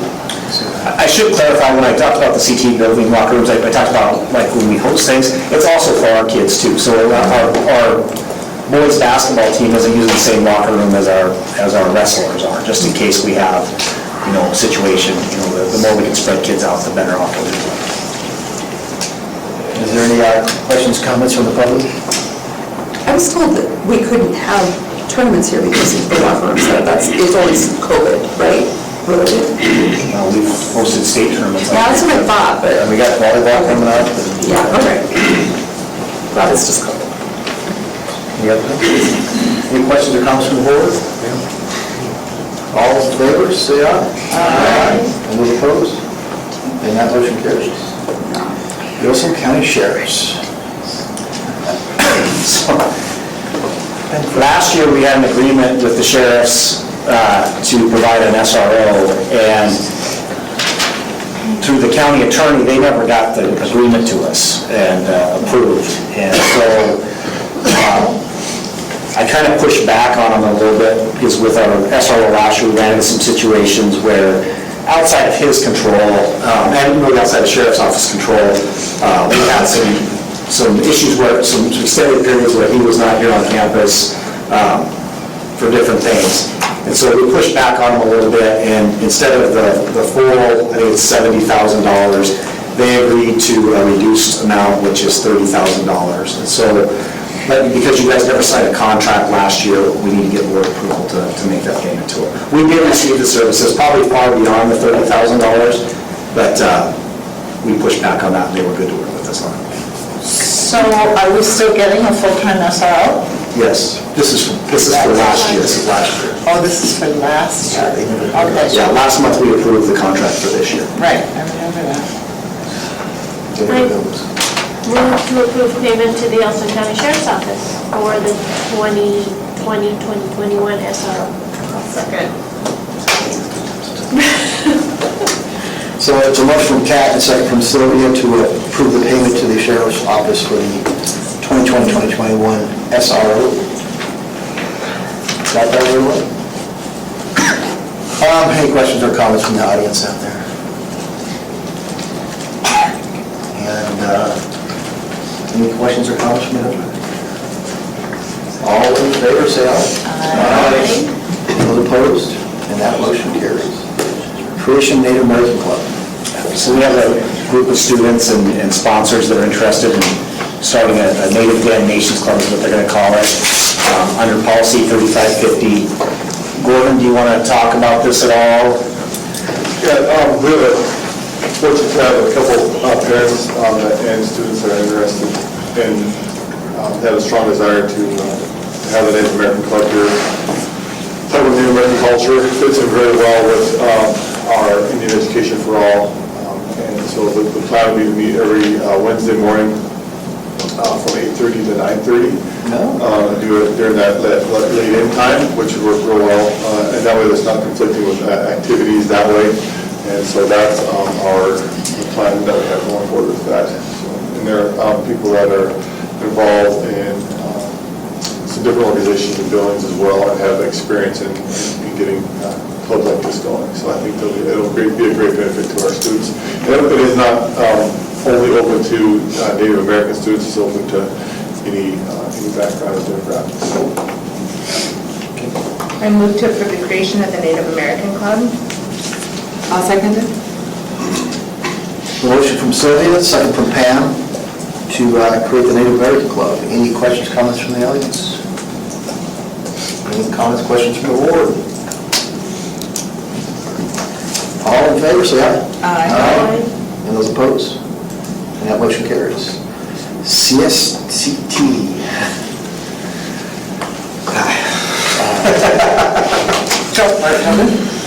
Killing me. I don't know if I've ever seen a more frustrating situation in 16 years as a superintendent in dealing with something that everybody can agree is a good service and something that's needed for our students, but it's kind of a hot potato, political hot potato at this point, and nobody's really able to get straight answers on a lot of this stuff. We approved an MOU back in, I believe it was in July, to extend those services for 90 days, which gets us through the end of September.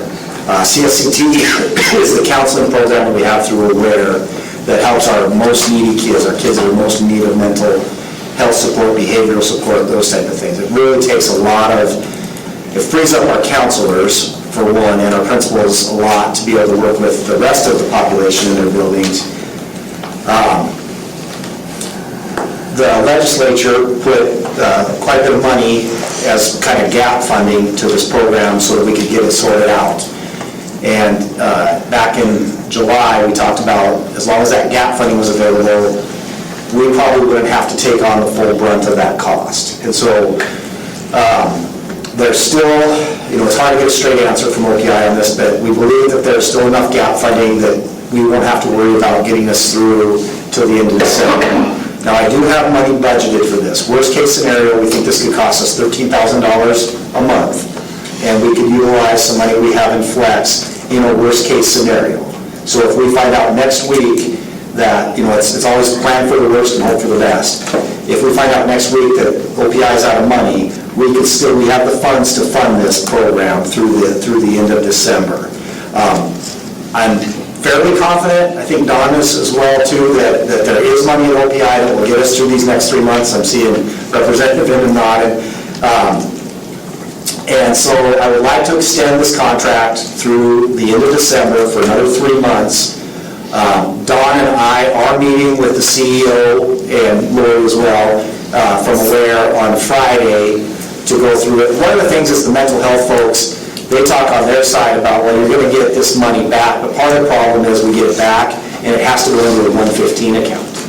And that's general fund money. And you got to remember, 90% of our general fund goes to salaries and benefits. We can't use that 115 money for salary and benefits. So getting that money back and getting that money back in a usable manner is a different situation. And that's kind of the rub that we're facing right now, or part of the rub. One of the other things is you can't, so if we put like our ESSER's money towards that to help with mental health support, which is a usable resource for that, once we get that money back from the state, we can't again use that money we got back from the state to repay for our next month. So even though we get that money back, it's now no longer usable for that same source because you can't repay federal money with other federal monies. And so it's just we talk about a Rubik's Cube. I don't know what's worse than a Rubik's Cube. It's the next level up.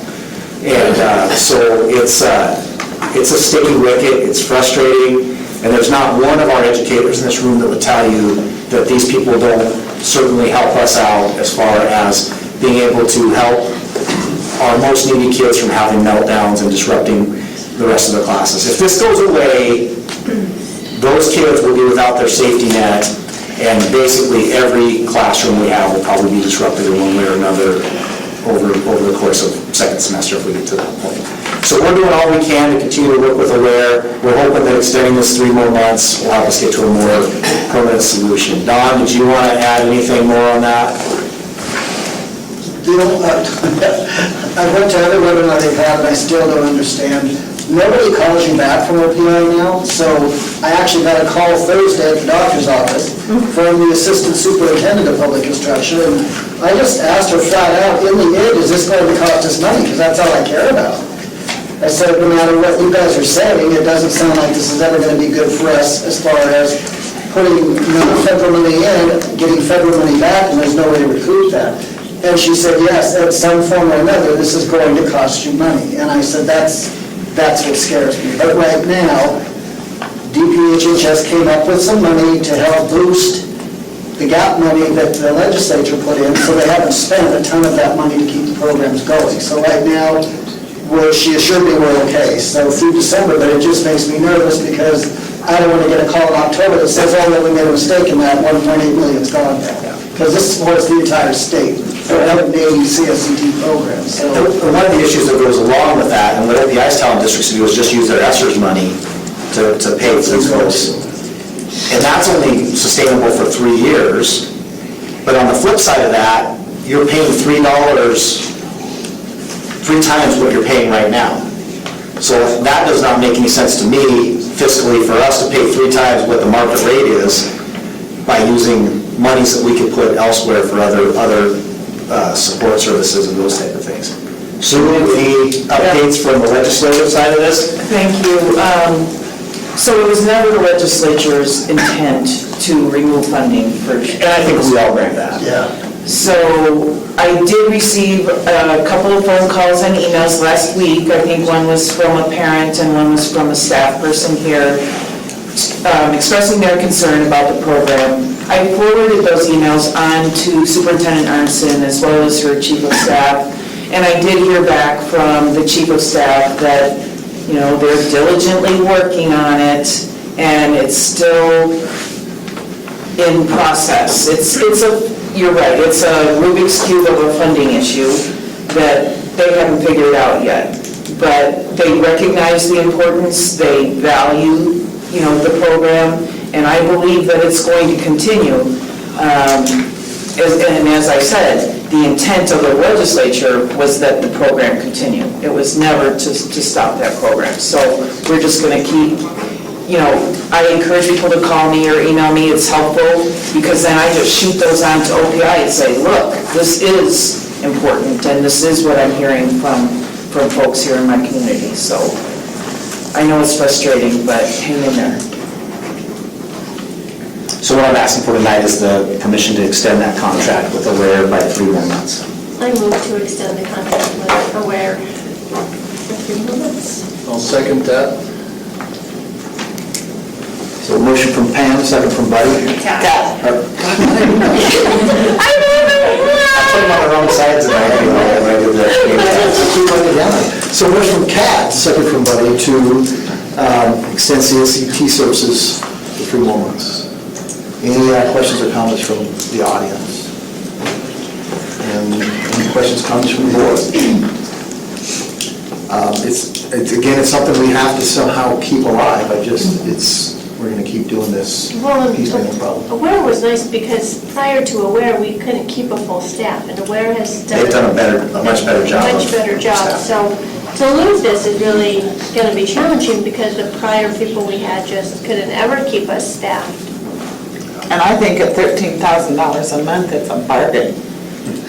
I mean, it does seem like a lot of money, but It's worth it, considering. you know, look what we're saving children from. Exactly. You know, And I will say that, remember in the budgeting session that we had, our flex fund does not get any funding other than what you transfer from other funds. And so it's not a replenished fund. Right now, we have $136,000 in there. We do use some of that for some paras to be added to staff. So it is a limited fund, and there's limited amount of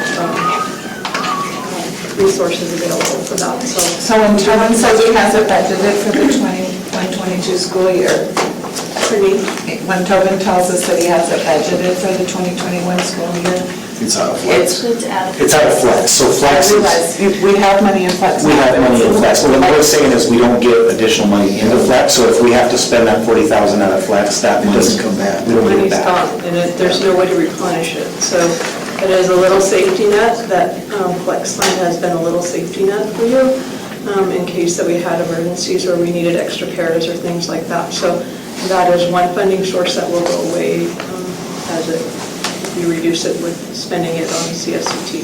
But the way this motion stands right now, there's still money coming out of OPI to make these payments. We're just approving the school to pay for it if that dries up. Worst case scenario. If it comes out in the works, that's the rub. If we can get the ball rolling to get that money refunded to us after we pay it, then we will be made whole, but that's a gamble at this point, I think. And where we would get to, if we find out in November we don't have any more money in this, so we would continue through December. And then what we would probably end up doing is we would probably not move forward with Aware anymore, and we would go out and try to find some folks that were willing to come in and be behavior type aides type things for second semester to give some additional support for those kids. They might be through our ABA program that we have for our most behavioral challenging kids. But we have some kind of plan Bs on there, and then we can use ESSER's money for that. And then beyond this year, if we can get through this year, plan A would be CSCT is able to stay as it currently is. But we also have, as the clinic comes in, we have a plan to work with the St. Vincent's and the Mental Health Association to do a pilot project where therapists that are getting their therapeutic hours in would be assigned to us, quite a few of them, similar to what we do with student teachers. And so I think we're beyond, if we can get through this year, again, the perfect world is that CSCT would stay and remain, but if we get through this year, we will still have those supports for those kids. And if this falls through at the state level, then we would modify our ESSER's plan, and we would pick up some more behavior aid people that would be able to help out. The big issue with that is being able to find those people right now. well, and an issue for me, listening to you talk, I think these children need some continuity with the individuals they're working with. Don And that was our frustration with our previous I provider. think that we need to be clear about this money that we're paying to OPI, who then pays DPHHS. If Amera charges us $100 a unit, we pay 35% of that. Right now, OPI can't guarantee we get any of that back. And that's their words directly, is we can't guarantee you're going to get any of this back. So it just kind of scares me, but at the same time, there is no other option. I mean, Where in the past, we got 100% of it back. That's where that $13,000 number comes from. Oh, okay. And I don't like ever making you guys a recommendation without being able to be solid and say, this is what it's going to cost us. So this is not a comfortable recommendation for me to make, saying, it could cost us $5,000, it could cost us $40,000. But at this point, I think I think we're relatively confident that there's money available. It's a very low level gamble, but I want you guys to have all the cards on the table so that you don't come back to me in December and say, hey, this cost us $40,000 and you didn't know anything about it. Yeah, but the kids need it. We're stuck in, we can look at Mr. Kinsey, do you need CSCT in your building? Yes. Mrs. Fox, do you need CSCT in your building? Mrs. Wolf, do you guys need CSCT in your building? Okay. Mr. Derry, I almost called him Mr. Derry. Mr. Guiak? Absolutely. Okay. All right. All right, any other questions or comments on this? All in favor, say aye. Aye. And those opposed? And that motion carries. Updating bus routes. You want to take the lead? I first want to say thank you for your patience with the bus routes. This is my first year going into creating and pretty much taking it all on head-on, so thank you for your patience. You should get a parent volunteer to do the help kit. Sure. That's not how easy it is. The routes I submitted tonight, I will say, in Melissa's defense with our routes, so a lot of times we build our routes off the previous year's routes. And so because last year was so bizarre with only half the kids riding some of the time, we had a lot less kids riding because we had kids doing the opt-out and those type of things. So if the bus routes aren't as smooth this year as they've been in the past, that is not entirely her fault. It's almost like she's having to recreate all of our routes from scratch again. So I hope people are having some grace with her and stuff. It's certainly an inexact science, because when you map kids, you can say, okay, I've got these 40 kids that are going to ride this bus, but then when it comes time to get on that bus, only 16 of those kids might be riding this year, or on Wednesdays, you might have all 40 of them because there's no practice that night. And there's different things that go into it, and she's been doing yeoman's work on it, so. so the routes that are being presented tonight are primarily for our K through 2 release of our 10 routes, and then our 3 through 5, because the K through 2 release is at 2 o'clock, the 3 through 5 piggyback right on there.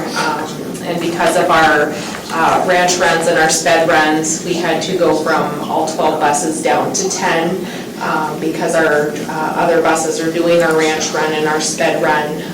So we do have 12 buses being utilized, just not all during that time. And then with our agreement with our grade 12 kids that are going into school district 2, there was 3 additional individual parent contracts with them, which leaves us within our budget 1 space left open if we have somebody that moves into our district that will attend senior or Skyview, that we would extend that contract to. The county has allowed us to add these on. We go at the end of September for our next meeting where these routes will be approved by the county. And if anybody does move in, then I'll make the recommendation, because we do have 1 budgeted spot left for that, and then it'll be up to you to grant that extension of that spot, and then we would just submit it to the county, and they would probably do a mail-in vote, because we won't meet in person again until next year. And sped route, I did Jenny color code the route sheet today for him, so I hope that they... That's a good intervention. Yeah, our normal driver we have for bus 8 and does our sped route, she's out until October. So First Student has been filling in with anybody that they can get to drive that route for us. They really are trying, so I'm having a lot of grace with them. It has been very rough with that route, and with the kiddos, we're hoping to find some stability with it when our regular driver is able to come back. So that's been challenging. So I did color code with highlighters his route today. Does anybody have any questions on the route submitted or anything else? It's your chance to ask a question. No? Cool, thanks. Thanks, Melissa. Yeah, you're welcome, Melissa. Lots of good work. Thank you. Was kind of thankless, I know, but I'll entertain a motion to approve the bus route. I move we approve the updated bus routes. I'll second.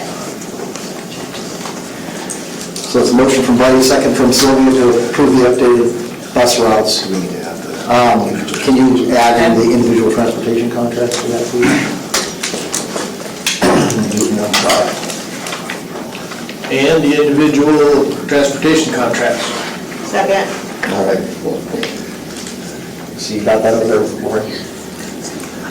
All right, any other questions or comments from anybody? what are they paying for those individual contracts? It's by mileage.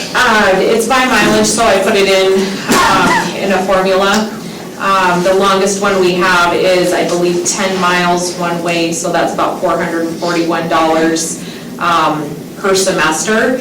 I would say the average runs between $200 and $300. So I will be working with Senior in Skyview, likely in December, to just get their attendance, and then we pay by their attendance, and we will pay 2 checks for them, one for first semester, one for second semester. So we are I think total contract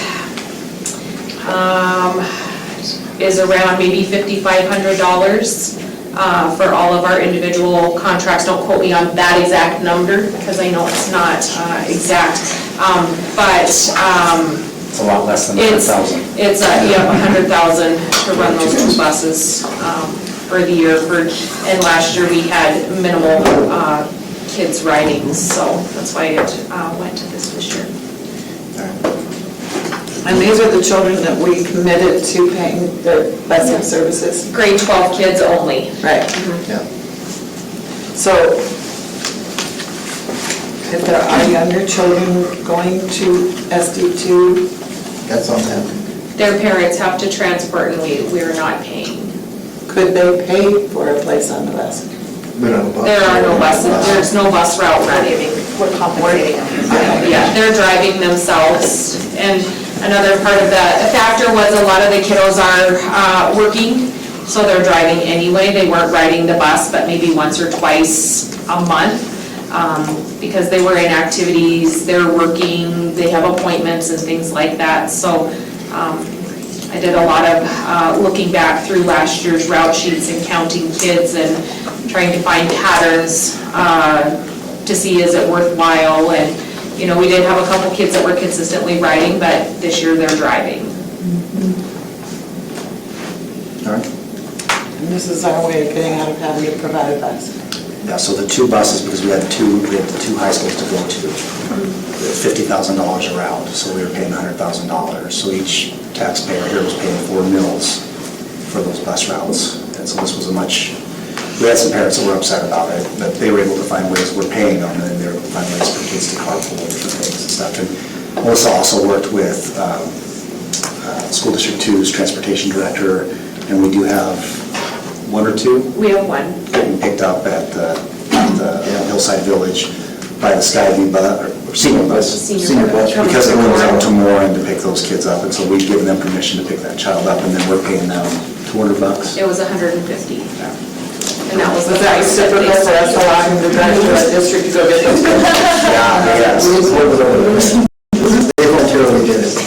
Well, if you ever want to pay $100,000 to do some transportation, call me. I will make it work, I'll give them a school on time. Quit your job and buy a reclaimed school bus? All right, all in favor, say aye. Aye. All opposed? And because it wouldn't be federal money, you could probably not have to make the kids wear masks, so you really might be Tim, we have two motions on the table, one for the individual. No, it was all together. You amended it? Yeah, all together. Enrollment of other exceptional circumstances are pre-K kids. So pre-K started this week, as Mrs. Fox said, and so they go through and screen these kids, and anybody that falls under preset conditions, the board can enroll under extraordinary circumstances, which allows us to get some of the state funding for those kiddos. So we have 24 enrolled total, and 19 of them meet these different qualifications.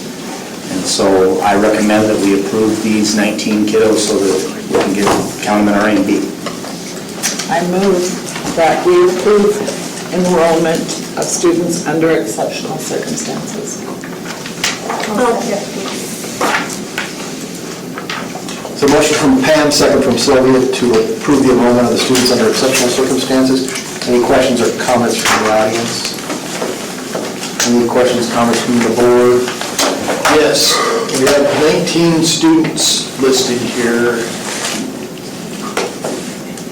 Only 4 of them have academic needs.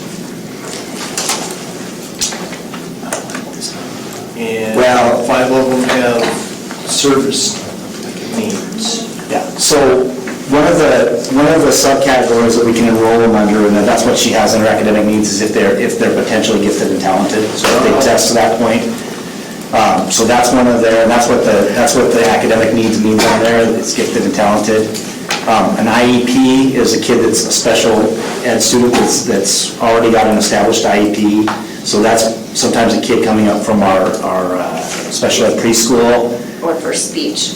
Yeah, and then on the far side, you can see what their services are. Speech, OT, PT, speech, so yeah, almost every one of them speech. Well, every one of them is speech, and once that's an OT, PT. And then Native Americans, another one of those categories that have been identified, and then free and reduced is another mitigating factor, I guess. Okay, I'm following now. Okay. So if you pull up that policy, it lists what the factors are, so. What it does, it allows us to get some A and B for those kids. Yeah. And there's 5 additional kids that are enrolled that don't check any of those boxes, so we're educating those kids out of the goodness of our heart without getting any state funding for them. And that's how we started that for the first 3 years? We had a grant for that. Well, no, we started it without a grant, and then we had to start a grant. It's been several different iterations at different times, so I think we're on, is this year 10? It's been for a long time. Alex finished, and he's in 8th this year, so it's 9. at least 9. So any other questions from the audience? Questions or comments from the board? All in favor, say aye. Aye. And we adjourn. Second. So motion from Buddy, second from Sylvia to adjourn. All in favor, say aye. Aye.